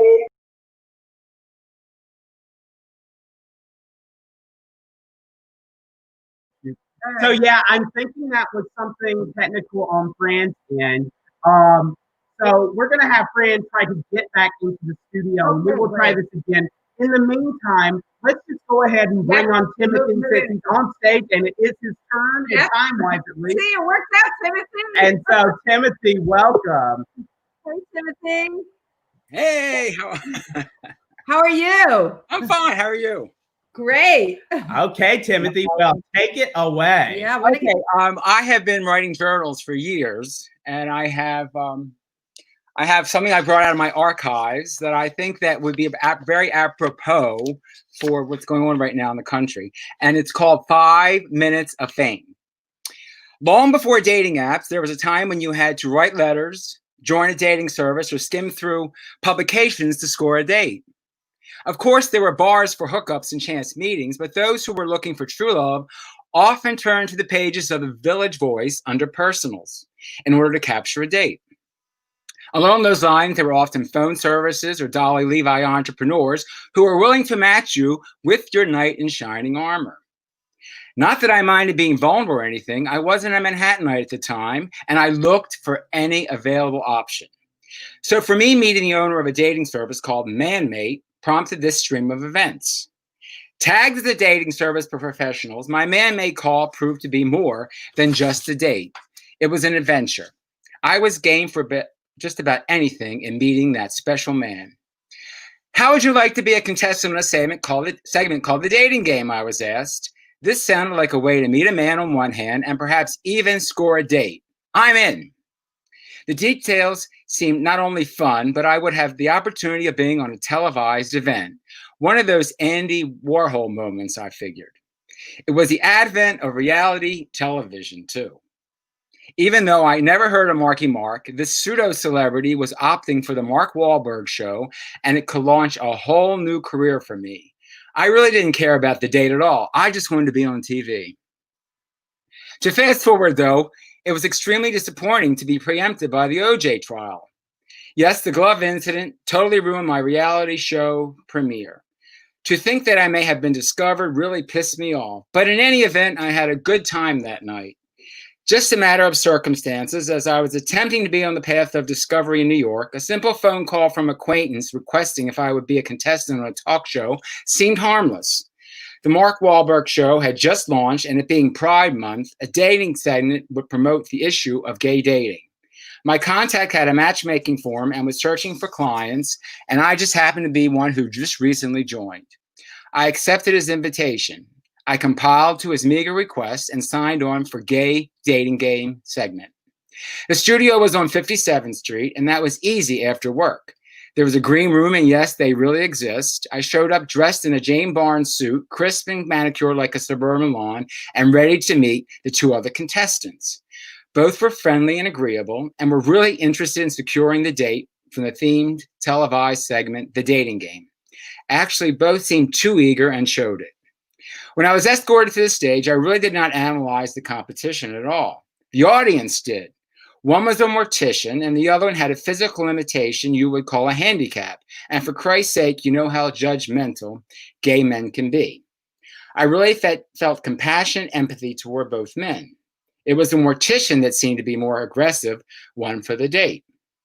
But the audience was the judge. All I remember during that dating game was as a contestant, answering questions, and the audience adulations and kudos, constantly singing my praise and encouraging the contestant to pick me. One audience member shouted, "Well, just look at him," when Mark Wahlberg asked which contestant they favored. To me, I had no competition and was thrilled when the gentleman from Jacksonville, Florida chose date number 3, me, after the audience seemed to egg him on to the final decision. Let me just say that young man was more than lucky to have chosen me, not just because I was wearing a suit and that I had all my faculties and humor about me. I was sensitive and charismatic and did not come from a background of 6 feet under either. No, to this very raw African-American man, I was his knight in shining armor. This kid was from a very deprived Jacksonville, Florida, and never experienced gay life in any big city. While with me, he had his first beer and splash, danced with a drag queen, had his first kiss with a white man, ate at an upscale restaurant, if you want to call Jekyll and Hyde upscale, danced on a pulsating lighted dance floor, rode in a limousine, and had the pleasure of putting dollar bills down a man's jockstrap and was escorted around Manhattan for 4 hours. After our initial date was over and we were about to call the night, I asked him, "Have you ever been to a gay bar before and conversed with gay men?" This young man was a real virgin. How the dating service had found someone so green and unscathed was really mind-boggling. I had to take the time to introduce him to gay New York, hence the turn of events. We parted our ways after the planned date, and I never heard from him again. Nevertheless, after that date, the memory of making someone's date memorable will be a page in the registry when I get to Heaven's Gate. St. Peter, I was exposed an inexperienced, questioning gay man into the rites of passage of acceptance. As the evening dwindled, we rode around Manhattan in a black stretch, and I made a young black man from the South who never felt comfortable with being a gay black man in Jacksonville, Florida, have a memorable and adventurous date, an evening he would never forget. I think that might have changed his life. I only hope so. Even though that episode was preempted by the OJ trial, I have that memory etched in my mind, even if no one else remembers. But I'm still owed 5 more minutes of fame, Andy.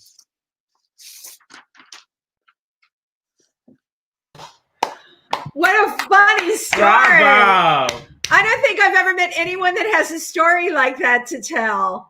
That was just so entertaining. That's really a true story. And I know, you could tell it was totally a true story. So Timothy, as being a gay man and being eligible, right?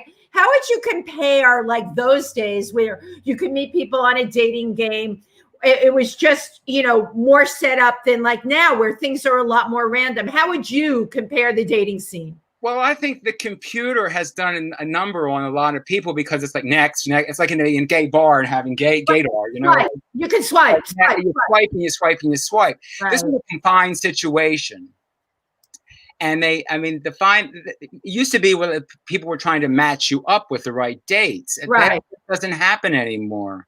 Right. Nobody matches you up. You have to do all the work. Right. You have to do all the work. And the thing is, like you and I have talked a lot, right? The criteria, if you don't meet their criteria, swipe, they're on to the next one. Right.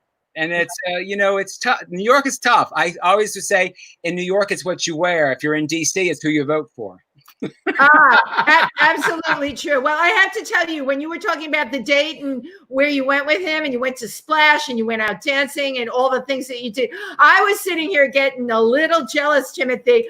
I don't think I've ever gone out with anyone that did that many things in one night. So I know, this guy totally did not have any experience of being. I don't know where they found this guy. Where did they find him?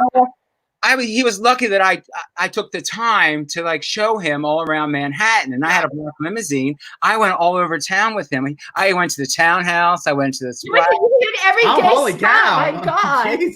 And none of these are exactly. I don't remember this guy's name, but I mean, Right. I think I really made. I made it very comfortable and exciting being in New York. Well, and here you go. You got to tell this story right here on our storytelling night, which is everything. So thank you so much. Thank you, Timothy. Preempted by the OJ trial. Oh, I totally love it. All right. Thank you, Timothy. Good night. Right. All right.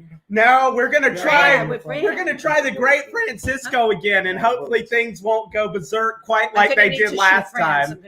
All right. All right. And Falon, you've been so patient all night. Thank you are you. up. Fallon, we're getting a high sign from Fallon. Okay. Oh, she's drinking. And now let's welcome Fran Sisco. Hello, Fran. Hi, Stephen. Hi, Wendy. Yay! Yay! Oh, it's so great. Oh, these stories are just so amazing. My emotions are going up and down all night long. Really great stories. I have a story to tell that relates to what's going on around us. You know, with the civil unrest, some of the racism, and I never shared this story in public. I've shared a lot about myself and about my being transgender. And I call this story the intersection of my being transgender with racism and judgmentalism, and how it left my body all of a sudden one special day. So here's how the story goes. You know, first of all, I'm honored to be here with this amazing group of people. And just as a preface about me, I've been living as a full-time female for nearly 10 years, since January 1, 2011, but I've been cross-dressing since I was 10 years old. You know, and as many people know, as you two obviously know, I think of myself as a fully expressed person, loving everyone, filled with positivity, and often helping others to be their authentic selves. I do this through entertaining with comedy and songs, through writing essays, plays, making films, creating art such as paintings and sculptures, and giving motivational talks, and being parts of amazing shows like this show. But it didn't start like that. As a young boy, until I was age 14, I lived in a 95% Italian-American, lower middle-class neighborhood in Mount Vernon, just north of the Bronx. The adult men in my family and in the neighborhood often called African Americans by mean-spirited slurs like moulignons. And they had hate-filled slurs for other people. And I won't go into the names, but for everyone, like Hispanics and Jews and disabled, people who were blind and disabled, Asians, fat people, everyone had a name, a derogatory name, and I grew up with that. And it was very ironic because these men, my grandfather, my two grandfathers, my uncles, my father, and the male relatives of all my friends in this very Italian neighborhood They loved their own kind, and they were very generous and good family people. But for some reason, they were very judgmental about other people. But as I grew older, I moved into New Rochelle, which was a much more diverse and inclusive community. I came out to my friends in my 20s about my having gender identity issues. I was still cross-dressing a lot. And I identified with a more sensitive and loving side.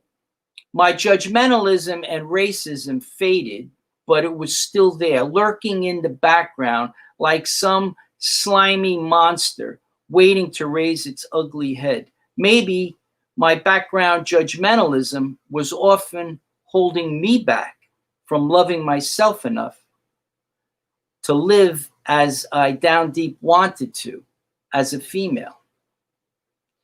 It wasn't until I was about 45 years old that my 10-year-old daughter, Kelly, helped me profoundly. You see, on that Wednesday night, she came into my bedroom and asked me if her friend Brittany from 4th grade could come with us to Jones Beach on Long Island on Sunday. I said, sure thing. You know, envisioning Brittany as a cute, thin, blonde cheerleader type who might be a popular kid and who would probably be very worthwhile friend for Kelly to hang around with. In that one imagined thought about Brittany, do you see how many racist and judgmental assumptions and prejudices were enmeshed in what I was thinking? That white was better than black, that thin was better than fat, that popular was better than not. On Friday, Kelly happily showed me a picture of Brittany, who I didn't know. I imagined her as this cute little thin white girl. I was stunned when I looked at the photo and I saw Brittany's pudgy face. It was blacker than any face I had ever seen. I was stunned, so stunned that I was frozen. She wasn't the cute, thin, white girl. Probably not a popular cheerleader type either. I was frozen by my racism, my judgmentalism, until I blurted out as I looked at the photo. I said, Kelly, maybe the weather's not going to be that good. Maybe we shouldn't take a chance and go into the beach. Kelly, who grew up in a very diverse and inclusive community, New Rochelle, and who was kind and equality-minded person, had a fright come over her face. Tears started rolling out of her eyes as she realized my racism underneath my remarks that got her to see a new dimension of me, her father, a side of me that was different than the father she knew, who was basically a good person and even talked about Christ and helping others. A side of me that had always been hidden from her. I saw the extreme disappointment Kelly had for me in that moment. And then I burst into tears at the fear of losing her and coming to face the evil in my own mind. While I was crying, I assured her we would indeed bring Brittany to the beach Sunday, which we did. That simple event so moved me. It was like there was a laying on of hands on me, and all that disgusting, revolting, racist, and judgmental attitude convulsed out of me, at least almost all of it. It was replaced by openness, and trust, equality, more self-respect, and greater willingness to see the good in everyone and not to judge anyone, and to maybe see more good in even myself, setting the path toward living my own life more authentically as transgender. And even open up and change the hearts of some people I meet. Just as Kelly, through her openness toward all, changed my heart that day, way back then. Thank you for that opportunity.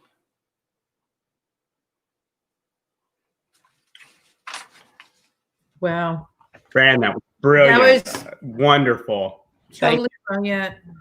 Thank you. I didn't mean to put any damper on. As you know, I often do comedy and stuff. But what's going on around us has made me think that it's important for us all. Oh, yes. Inside of ourselves, and wherever there is that slimy monster, get rid of it.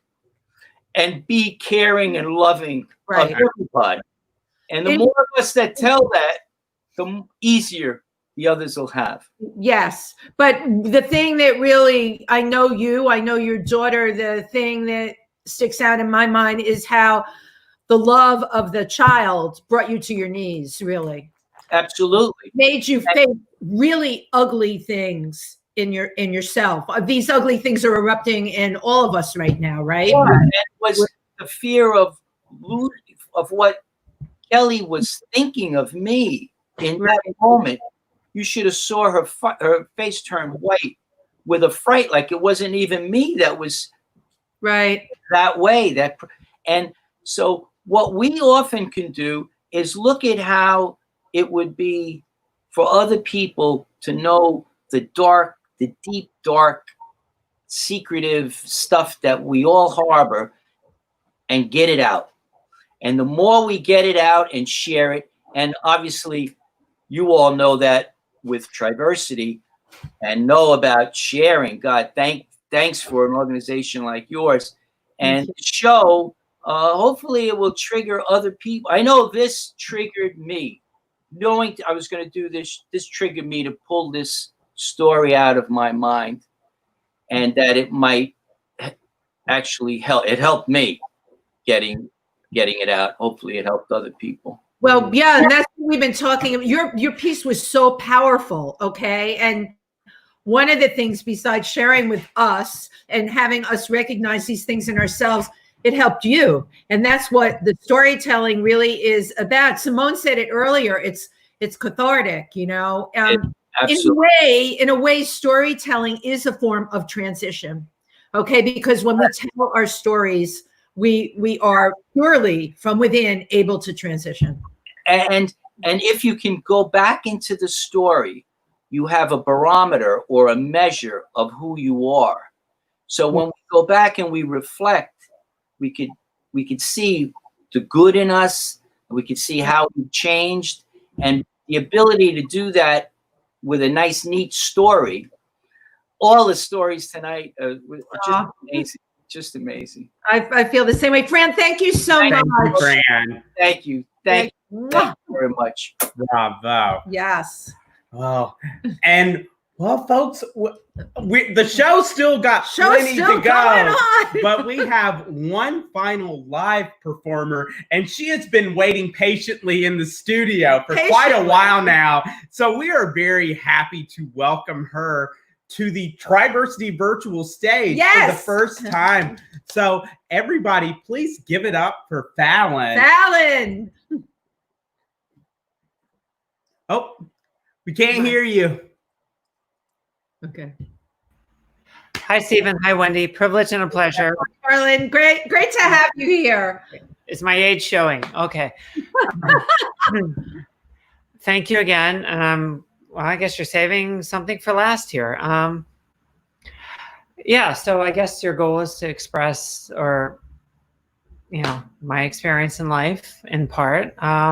So let's start at the beginning, right? That's where everything happens or begins.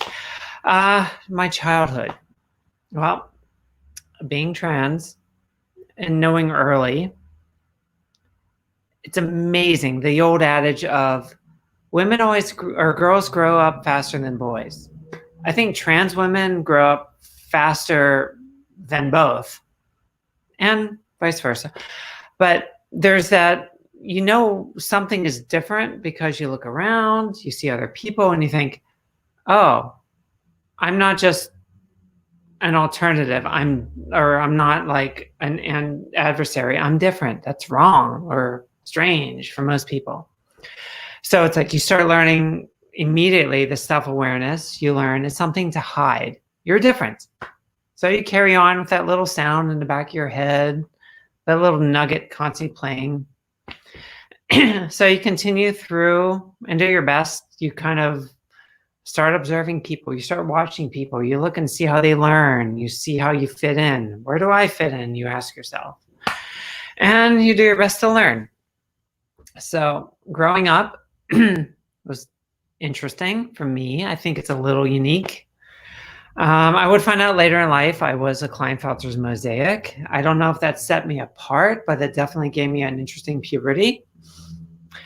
But I would definitely have a wonderful, skinny, awkward, clumsy, downright constantly getting in fights, because I had this wonderful knack of like using people's words against themselves. And yeah, I don't know. It was a defense tactic. It's what you did. You did it to survive. You knew you were different than other people. Sometimes they might pick on you because of that, but you have to find this weird way to get people behind you against the bully, or find a way to use the bully's words to make them sound stupid. Then of course, it never ends well. Then you move on. But, you grow up, you go through school, you start going through high school, puberty, yay. And I don't know, I didn't develop as much as other people. I was still skinny, still awkward, not fun. So oddly enough, I was kind of more like a prepubescent girl with a part guy situation going on. Gym class was so not an option, but I was not telling anybody. I was like I was a Machiavellian genius to find ways of avoiding gym classes, other situations that let me get access to libraries and art classes, and I grew up in other ways. So friends, I had them. I developed some really good ones over my life. And relationships, quasi-average, but awkward, clumsy. I love scaring people. But the few that stuck in there were actually really amazing. But remember, I grew up and transitioned mostly during a time of pre-social media. It was so fun, so slow. And I needed to reach out. I needed information. I needed to experiment and learn, but do it safely. So, I traveled to the city. I worked in libraries. I had access to so much information, but it was still slow. Finding like-minded people really didn't exist. Oddly enough, I would find some trans women, but they were so cliche, so formulaic, so I don't know how to describe that. Average.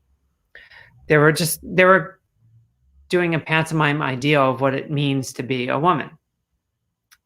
That's fine. That's great. When it makes you happy. But I didn't identify with them, but I knew I was still kind of feminine, still kind of working it out. But people like me seemed to not exist. So I had to deal. I still had to find access to information pre-social media. I had to write to people in magazines. I had to wait for letters. And in hindsight, it feels like, oh, little me writing letters to my tranny pen pals. Yeah. But, you grew, you learned. And I did. I dealt with it. And I grew. I continued keeping this trans part of me hidden because I had such a wonderful Anglo-Saxon raising. I was a genius at just hiding how I felt. And people hated me for that. But I lived. So coming out late high school, early college, things have hit their boiling point. I was collecting all the information I could, learning what I could. Next to no peers, but I did everything in my own little way. And, I came out to my mother first. It was hard, but I did it. She told my father. And the funny part is, I had their love, I had their support, but the first things out of their mouth was words to the effect of, "What will the neighbors think? We can't have you bring this back on us." And I'm like, okay, so you support me, but you're not proud of me, even though I'm doing so well in every other aspect of my life. Whatever. It was evident I got to get the fuck out. Can I say that? So I had my friends. I got to college. I was able to still work through college. I paid part of my college. I had access to the library. You know, learning about trans women without social media, when it was so, you had to sojourn, you had to go travel, you had to access this information, you had to come back like Moses holding these tablets going, "I've got the information, I've done it." Do you want to hear it? Crickets. But I did it, and I did it for myself first and foremost. So I grew, I learned, I managed to get through college, and still I didn't transition just yet, but I was kind of blending. And it was hard. It was so slow. But now we have access to social media, Facebook. It's a fortunate situation for anyone now. Just don't forget that you do have access. You can find instant peers. You can develop a network, and you've got a support network. It's right there. You don't have to make your own in this way that could be wrong or could be harder or take longer than it does now, which is great. But I graduated college. I started working on transition and going full time, but I still needed money. I still needed to live. And I started working in clubs, predominantly gay clubs, ironically. And being the most girly one in the bunch, I was still a pariah. I was still isolated, but it was still fun. Doing drag shows, being the dark one, doing these Susie Sue inspired drag, doing who knows what, everything that just made everyone like pull back and go, ugh. But it was still fun, and I was still enjoying surprising people. So I was the dark drag queen amongst all the Whitneys and Britneys, and I found a way to still stand out, but some people still like me, and those few people became good friends.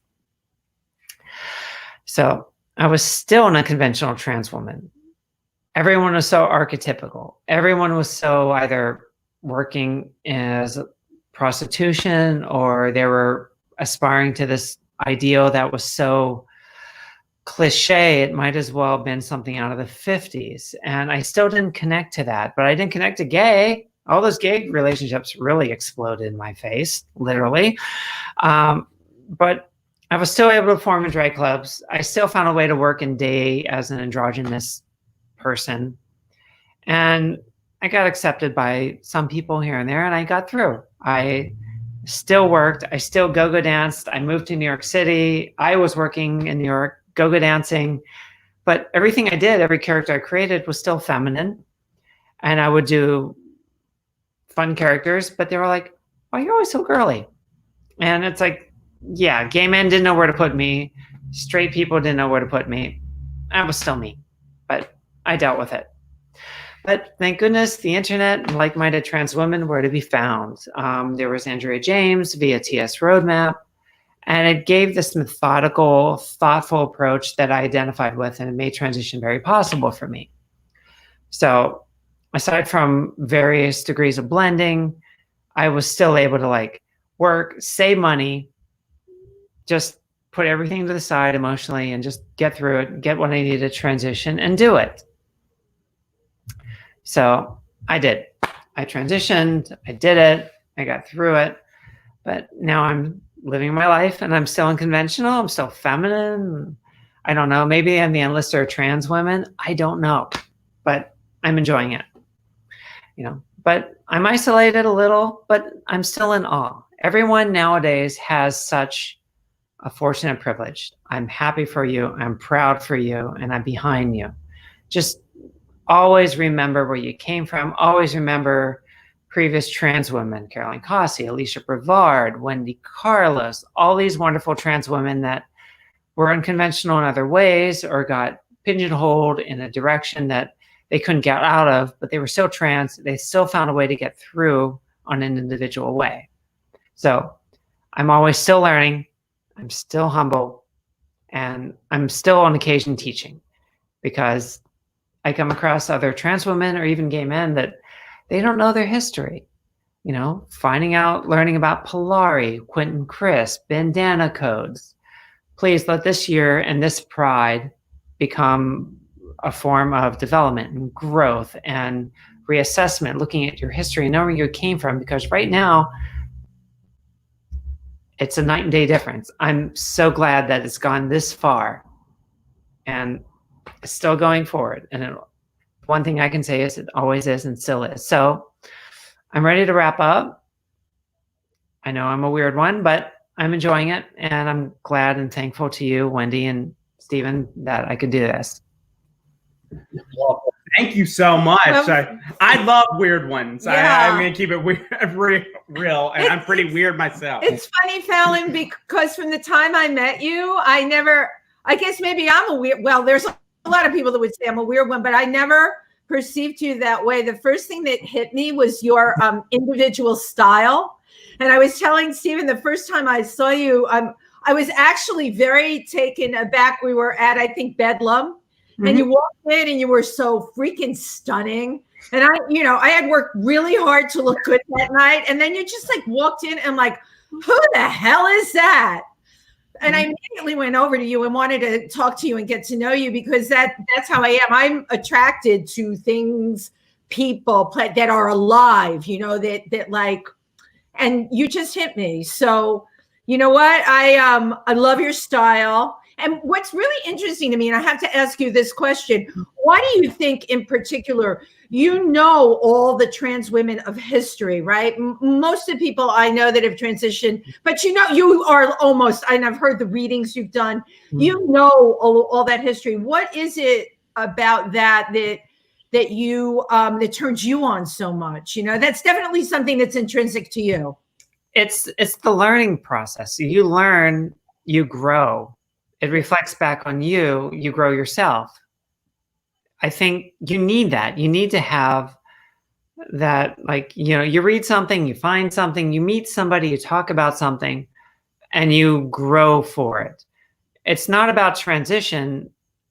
It's up here. It's up here. Yeah. And I always got into a huge, what do you call it, contrast with other people, to say it politely, that I really had a problem with trans women who made being a trans woman their life. You're a person first and foremost. You're you. Right. Trans second. And that's who I got along with the most. Like, I don't want to see someone get lost and getting caught up in transition, as that's who you are. It's a part of you, even it's a big part, 80% even. But you're you. You've got your person, you've got your goals, you got your loves, you got your ideals, your values, where you learn. And that's who you are. I want somebody who they like, when people say, what do you do? Who are you? What are you? And you go, I'm Falon. Yeah. I'm Falon. Yeah.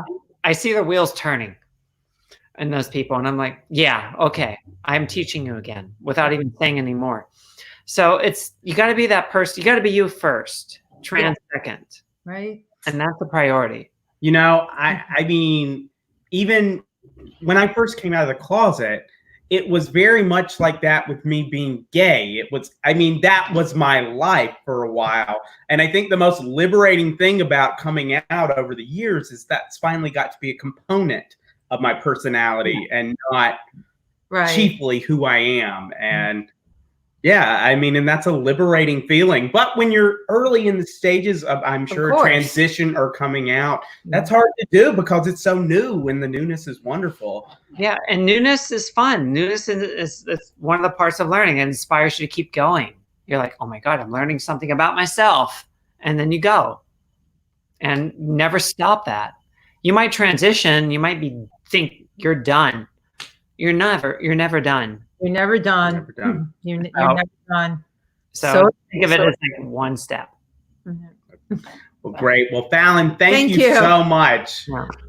Mm-hmm. Happy Pride, Falon. Happy Pride. Thank you, guys. Thank you, Stephen. Thank you, Wendy. You're very welcome. All right. So we have now completed our live performances. Oh my God, the live ones. But we do have 3 more performances, and we're just going to play them back to back to back to save a little time.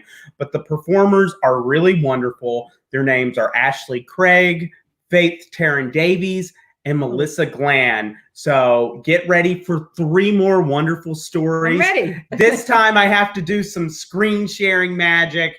And unfortunately, I can't expand the whole screen, so you'll still get the little spot where Wendy and I are supposed to be, though we're going to get out of the way. Okay, we got to jump out of the way there, Steve. Yes, we do. It's technical. Okay. Yeah, bring it on. Bring it on. Here we go. Here we go. Screen share. So click share. There we go. Okay, and now I'm going to pull up Ashley's story. There we go. And I'm going to expand the screen. I'm going to hit play. It was May of 2010 when I walked into my 8th grade homeroom classroom. Soon to graduate, surrounding 8th graders were particularly amped up. In just weeks, we would be high schoolers. But there was one young man in the corner in the back with his head in his hands. And this was unusual for him. In true awkward Ashley Craig fashion, I hopped on over with a huge smile and said, "Hey, how are you?" This young man replied only with, "Ashley, I'm going to end it." Long story short, at 14 years old, due to relentless harassment, intimidation, and bullying, this young man was so depressed and hit such a low point that he was considering taking his own life. My heart broke into a million pieces, and I ran as fast as I could down to the guidance office and disclosed what this young man had told me, even after he begged me to allow him to go home that night and do what he described as what he needed to do. He was out for a while, but he got the help he needed. And when he came back to school, he wouldn't look at me or talk to me. But he was here, and he was smiling, and he was okay. At graduation, he randomly came to me and he gave me a giant hug, and he said, "Ashley, you saved my life." That night I went home and I knew I had to find a way to give resources to those who needed the most. If me, Ashley Craig, could save a life by listening, how many more people could we save or give hope to by creating a plan that would spread awareness, care, and love? That night, SABB, Students Against Being Bullied, was born. Fast forward to September of 2010. Tyler Clementi, a talented musician, openly gay and proud Rutgers freshman, posted on Facebook just 10 minutes before he passed away, jumping off the GW Bridge. "Sorry." This all started after a roommate secretly live streamed Tyler having a sexual encounter with another man over the internet. I was devastated over the news of Tyler's suicide. I told my parents that it was time to launch the program that I had spent months creating and planning and building. It was time to spread the word that regardless of who you are or where you live or what you look like or who you love, that you belong, you are loved, and that we are going to make it. SABB launched as a club on January 17th, 2011, after being unanimously approved by High Point Regional High School's Board of Education. The article that launched hit the Associated Press, and pretty soon my parents and I were getting calls from all over the country asking us to come out and share the system, share the program, and spread the love. So that's exactly what we did. From 2011 to 2015, my parents and I traveled the country speaking to over 36,000 people, building custom models of peer support groups led by students with adult supervision, creating and testing anonymous reporting systems, and daring people to love themselves and each other. But why is any of this important to my coming out story? You see, I knew I was gay when I was 17 years old. I just didn't know what it really meant for me yet. Anyone ever watched The L Word? Yeah, I would quietly watch The L Word in my room at night and then play 30 seconds of 6 different other shows after, so it would hide the watch history from my parents. All I can say is bet Porter in a pantsuit. But the guilt I felt for hiding who I was intense. For 5 years at this point, I had been telling people to live their lives as their true selves. 13 different people had told me of their plans of suicide, that they had plans to end their lives if they had wanted to. 9 different humans had come out to me. I had hugged kids whose families had disowned them for coming out as lesbian, gay, transgender, and bisexual. You see, these humans, they were so strong and brave. They made it to a point where they decided to live their lives as they'd always wanted to, as their true selves. And yet, as I held humans in my arms, telling them how proud I was of them, I was lying to myself and hiding. The guilt ate me alive, and I struggled tremendously. I dated men, but mostly to prove to my friends and family that I was straight. And then along came Brian. He was a gentleman of all gentlemen and completely out of my league. I was late for class on one early June day, and it was pouring, and I mean pouring down rain. My long reddish, blondish, brownish hair was matted to the side of my head from the downpour, and as I entered the main door of the B building at Sussex County Community College, I dropped everything. Brian, he came over and he started helping me pick up book by book. And in this fairy tale-like moment, he said, "I just have to say that you look absolutely beautiful today." In my head, I thought, he must be out of his mind. He slid a note with his phone number under the cover of the top textbook in the pile I was carrying and said, "Call me." I called my mom and she exclaimed, "Ashley, you have to call him. This could be the one." And I threw up outside the B building. I knew I couldn't keep this up anymore. I was gay. And I had been hiding it for far too long. But I called him anyway. A week later, I asked my mom to take a drive with me. And as I sobbed, she asked if she could help me say what I needed to. Others were puzzled. How in the world could she pretend to even know what I was thinking or feeling or what I was about to tell her? She said, "Ashley, please stop the car. Please. Can I please help you with this? I don't want to see you hurt anymore." So I replied, "Say what, Mom?" She said, "Ashley, you're gay." I like to think that was the first day of the rest of my life. With time, I found the courage to tell my story in little pieces here and there. I let go of the guilt and decided that it was time to start living the life that I'd always dreamt of. So I applied to attend a local police academy as an alternate route recruit. I shaved my head, literally buzz cut number 3, and off came inches of glorious brownish, blondish, reddish hair. I wore a hat for a week, but I really like it now.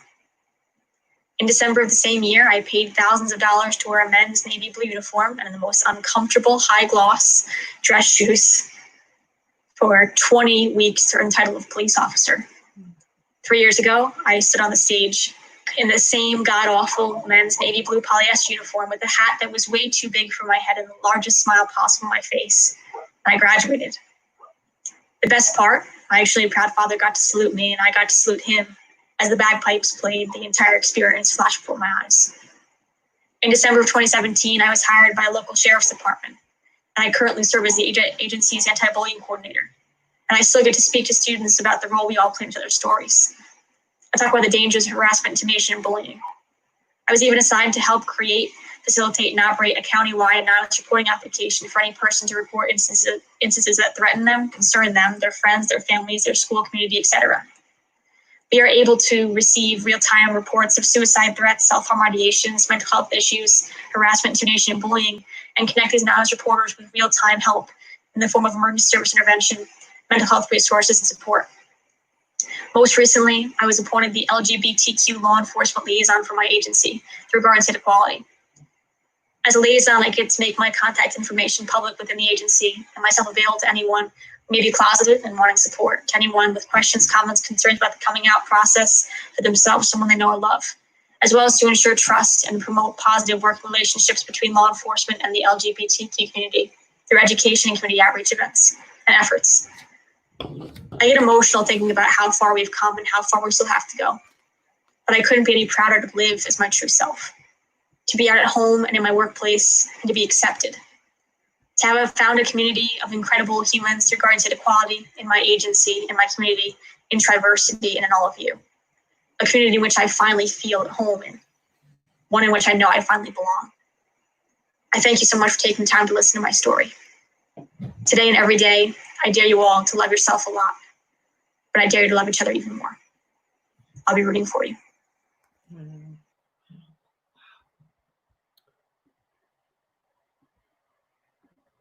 Amazing story. I mean, incredible. Thank you, Ashley. Yeah. And now, as you see the crazy screen, we're going to move straight into the story of Faith Taryn Davies. Okay.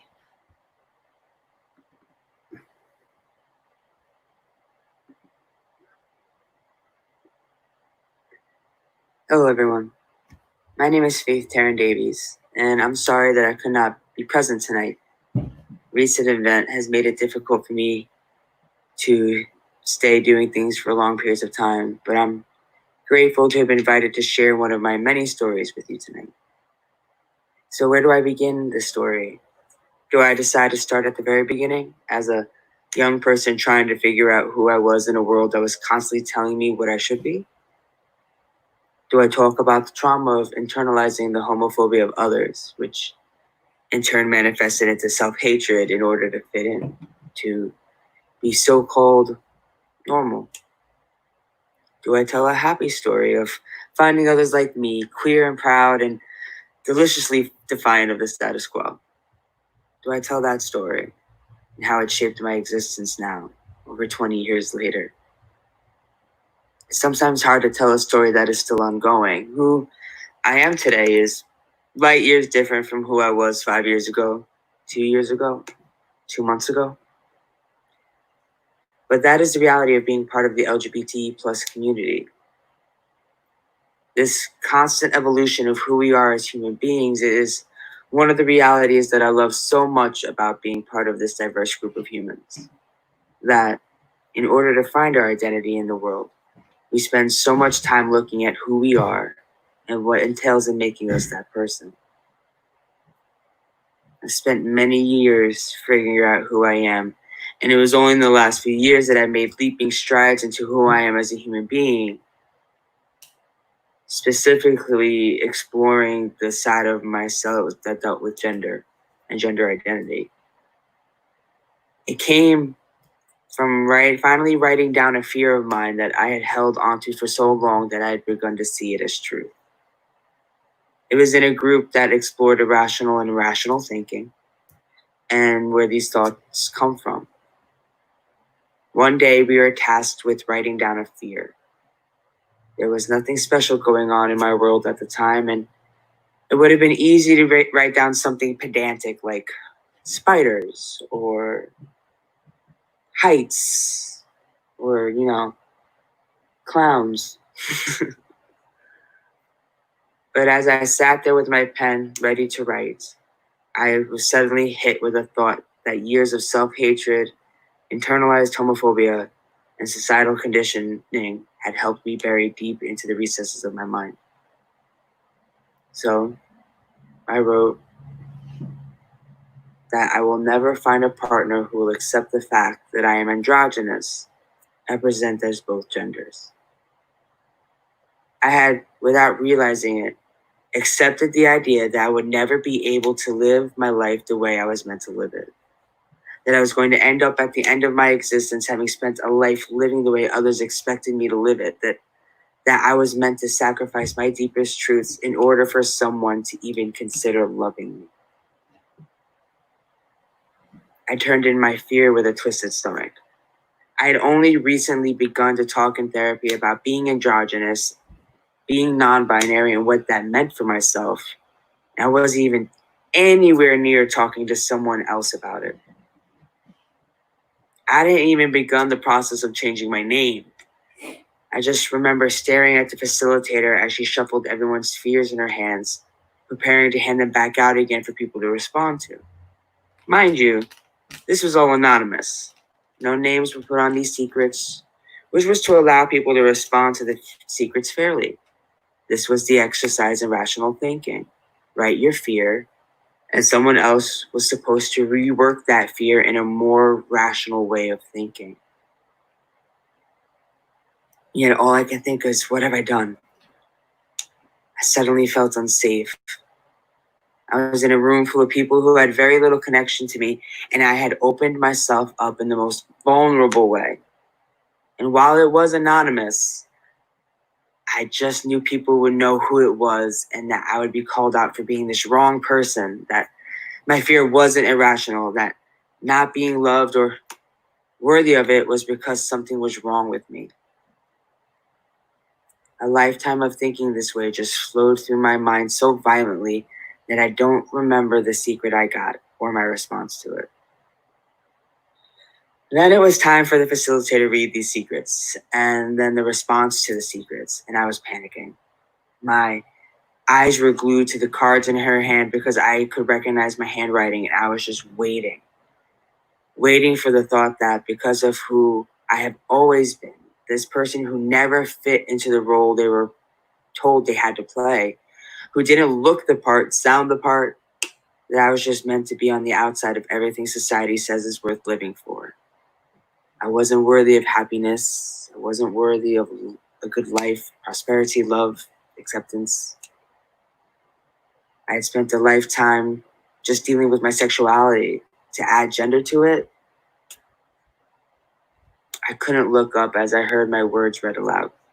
Shame washed over me and my heart settled in my throat, but the hatred didn't come. The response to my fear, the reworking of my irrationality that was ingrained into me since I could formulate memory, the response was, I will find a partner that will accept me as a man and a woman. It never occurred to me that that could be a reality. Finding love, having a life, being happy, sharing that with someone who saw me beyond preconceived roles, it never seemed that simple. And yet, on this little postcard, there it was. In a rare moment, the facilitator asked who wrote the response, and I was gobsmacked again by who wrote it because it came from the most unlikely person. To just accept that the secret they got was written by someone who was night and day different from them. And yet I remember watching him turn in his response first, so nonchalantly and just smiling. I told him it was me.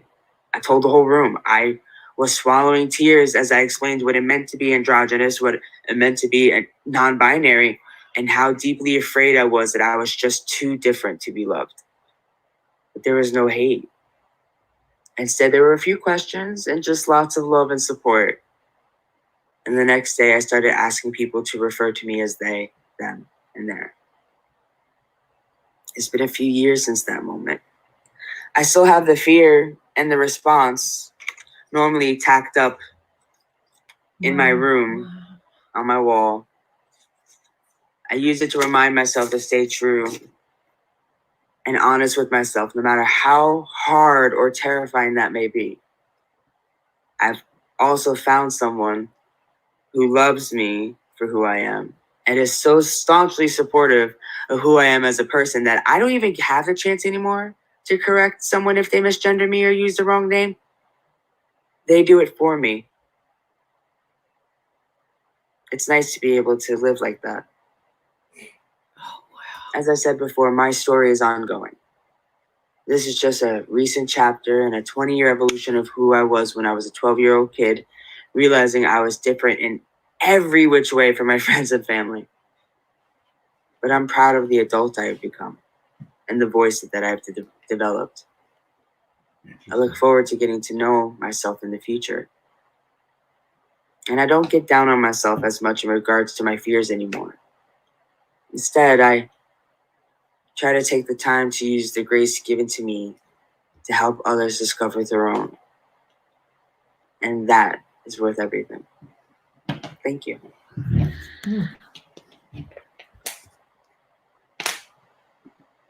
Just amazing. Amazing. Thank you, Faith, for sharing that story. Incredible story. And we have one last story to share, and that is from Melissa Glann.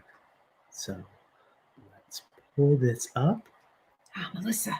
And let's play. Hi, everyone. I'm Melissa. I'm so sorry I couldn't make it today. And I couldn't pick one story, so I created a fun timeline. It's been a while since I wrote, but I really hope you enjoy it. And I'm going to try my best to keep this under 6 minutes. Age 5, I escape with my dog into nature and my imagination. I'm just living life. Some things aren't right, but this is my life. My parents are split. They both moved on. My brother and I live with my mom. We move a lot. There's a lot of confusion and some violence. It's mostly her boyfriend and his 3 boys. I know I'm better off if I just stay silent.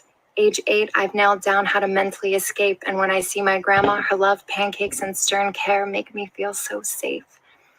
At 10, my mom married some dude we hardly knew, and we moved to Jersey. He got ticked when I spilled ice cream on his rug and made us eat eggplant. He's not winning any points with that, but so far, life ain't too bad.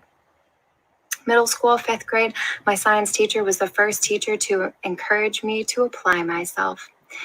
I wish I had more of that. I actually started to enjoy her class, and with ADD, I think my family was just happy I passed. 7th grade, ew, Missy, it turns out it was time for a brawl. How did I know? This miserable girl in my class got a peek through the cutoff sleeves of the shirt my dad gave me. Girl things weren't something I knew. I missed my dad, and that shirt made me feel close. F off girl who won't be named. Was this the longest I've ever been in a place? Get me out of here, please. High school, freshman year, floating through, how did I survive? I needed a boyfriend. I made up a kid named Max. To this day, I don't know if anyone believed me. I don't quite know my style just yet. Oh, and my brother, it turns out he's gay. And not that you're so gay, I've been calling him for months, like he has a boyfriend gay. It's cool. I just don't think my parents are okay. High school, sophomore year, I'll date Dan. Dan kissed like a fish. I only kissed him once, but that was the end of Dan. I ghosted him, like physically avoided him until he got the hint. Poor Dan. My home life sucks. My stepdad calls me stupid. High school, junior year, driver's license, I was free. Older friends, no drama. Who the heck thought spin the bottle was a fun game? I won't play. I'm not kissing a girl. I have to go to my car anyway. College, an aeronautical engineer, maybe the Air Force. How do I apply? My guidance counselor said you should have started this process freshman year. I wish I knew. My stepdad told me, you're stupid. You're so stupid. Stupid. I reacted with, yep, I'm stupid, all right. So stupid. It seems smart, you know. It ticked him off. But the problem was I was subconsciously ingraining it into myself. Forget college anyway. I'm sick of school. I can't focus. I learn hands-on. I want to travel the world, backpack through Europe, VW to Cali, maybe write for Nat Geo. Not all who wander are lost. Wind, take me. I'm interested in places and people. 18, I was still in Jersey dating a guy who shall not be named. He seemed like a catch. I was into him in all of the ways until I wasn't. That is, until I realized he wasn't a catch. 19, just started a job at Texas Roadhouse. Judy was training me as I walked into the back to hear straight from the lips of a long blonde-haired 28-year-old with bright eyeshadow, I've got dibs on the new girl. Judy looks at me and says, Missy's not gay, are you? Pause. I've never thought about it before. Play. No. I went home that night and dreamt a dream I had never dreamt before. After that, I decided that she would be mine. That I'd explore this further. 2 months later, I told my friends I thought they'd feel violated and uncomfortable, but it turns out it wasn't a big deal to them. Actually, it probably made the most sense. Not long after that, I said bye to the blonde-haired girl with bright eyeshadow. I'm not one to be controlled or manipulated. Still 19, lesbians are crazy. I'm out. I'll have to find someone in the straight world. I'll start with MySpace. Never start with MySpace. Autumn was her name. She seemed badass and cool. I'll visit her in Florida. I settled into my hotel. She was here with all of her luggage. Her roommate kicked her out that day. I was hopelessly spiraling when I was saved. A MySpace message from a girl named Oz who made me feel safe from thousands of miles away. Oh, my mom found out I was into this girl and I missed my flight. My friend spilled the beans, so she had to find out somewhere. After that, we talked every day. She was the one. Don't worry, she was real. We video chatted. Catfish wasn't even something we ate.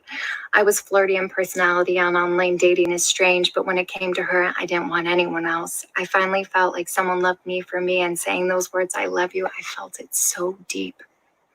2+ years, time is a blur at my age. Oz wrote to me that she couldn't be with me anymore and she was gone after that day. Again, my memory is a blur, but it was something about flirting with another girl on MySpace and therapy. If she said more than that, my emotions wouldn't let me take it in. My heart broke. I waited. It felt like there was more to her reason. How could someone who loved me as deep as she did just disappear? No trace. She knew I was real. She loved me, and then she just left me. Do I continue to go after her, or do I respect her space? Miss, you need to move on. It's been months, my friend said, and then downward spiral started again. I went back and forth between women and men, but I got a spark and a sort of peace from women I didn't get from men. I met a girl. She was great, but we weren't a good match. It took a while to realize, but it happens, and then Oz came back. I'd always wished she'd come back. She was my first love, and the closure I lacked had me dreaming of her. What I didn't realize was the hurt and anger I'd feel. I felt punished. It felt unfair. 2011, I was newly single and wasn't committing. She left me once, she could leave me again. Come to Turkey, she said. I planned a trip to Cali instead. You said you'd come to Turkey, she said. So to Turkey I went. I had to know. I couldn't always wonder what if. I couldn't have her in my heart, my head, my dreams, my playlist. I found that it's hard to meet someone after so long, after that person broke your heart and the reasons why just weren't enough. It's hard to meet someone when you don't know who they are or who you are or what you want, when you don't realize the effect of that broken heart and broken trust or how deeply it runs into you that makes all of you up. You don't know how to communicate or that you haven't healed. Then small negative things and red flags dig a deeper wedge that only confirm the fears I entered with. And then add a language and a country that I didn't know with different social rules in 3 months to potentially fall back in love. 3 months later, I left Oz. I didn't do it in a nice way. I left her, both of us in tears. It was sad for us to part. When I sat on the plane, I knew inside that this was the end. I got off the plane and was picked up by my next complicated relationship, who I had met before. When she picked me up, I thought we'd be friends. We quickly became more. I had already begun to distance myself from Oz and knew that I had to tell her I was officially gone. So I told her everything that would hurt her to make sure it was done. Let's fast forward to now for the sake of time. Over 8 years have passed since that time. I'm with the same beauty that picked me up from the plane. She's my wife. It wasn't easy, I've got to say. It was a roller coaster ride, not even close to what I thought it would be. Learning how to allow myself to be loved was a painful process, one much like the original Hulk that my aunt used to make us watch, where the dude gets angry and giant and green and goes on a rampage destroying things just to wake up in a field naked, confused, and afraid. I found that usually I'd run, but this woman held on. She wasn't one to give up, even through all of my bull, even after finding letters to my ex in Istanbul. Feelings aren't weakness, neither is fear. Running is easy, but staying is worth it. Unless your relationship is unhealthy, then reverse this. I've learned I'm deserving, that I have power, not just strength. I've learned to believe that I'm not stupid. I learned to trust, like really trust. I learned to make a home and claim it as mine, that it's not just me against the world. I have my wife and my tribe, that nobody is perfect and growth doesn't have a set time. I learned to draw boundaries, to not punish myself, and maybe don't fly thousands of miles when you just aren't quite sure it's the time. So my advice is to explore your sexuality when you feel it's in question. You live this life once. Don't give yourself unhealthy restrictions. Those Dans who kiss like fish will be okay. Those who shall not be named, well, they most likely won't change. Be kind to yourself and do what you love. Don't let anyone tell you that you're someone you're not. But when someone tells you they're hurting, take a deeper look. Allow yourself to feel. First loves are worst. My opinion, not fact. Don't stop believing. The emotions are intense. They're all new feelings. Love is work. It's not like TV where everything's perfect. Love is accepting, learning, and meeting in the middle. It's not about winning and not about being right. It's a give and a take and not one over the other. It's a balancing act, and you deserve to have your needs met. Love is meant to be fun. Don't make it more than it is. And most importantly, I know we hear it over and over again. Love is loving yourself before you can fully love anyone or anything else. You know who you are. Love that person and know you are loved. Thank you. Wow. Amazing. This has been such a wonderful night. And I know we have gone over time a little bit, but I mean, I think it was worth it. What a magic carpet ride we've been on tonight. I tell you what, I'm so glad we did this, and I am so glad you all tuned in tonight. Thank you, everybody who came tonight. Thank you to all of our readers, performers, readers. I don't even know what to call it. It was just, wow. Just awesome people, and however they chose to perform their story, it was just amazing. And I think many people will learn a lot from you, and this will be recorded. So this will be seen on Facebook and YouTube, so you can continue sharing this with your friends and your loved ones. So share it. Yeah, definitely. Right. And we'll just close with saying, we love you guys. You are our family. Please stick with us, and we're going to get through COVID together, and we're going to have the best party live and in person, and bring this event back live and in person. So, oh yes, wouldn't that be incredible? Absolutely. But until then, we wish you good night. We wish you good night, and we will see you soon. Happy Pride. Happy Pride. Happy Pride.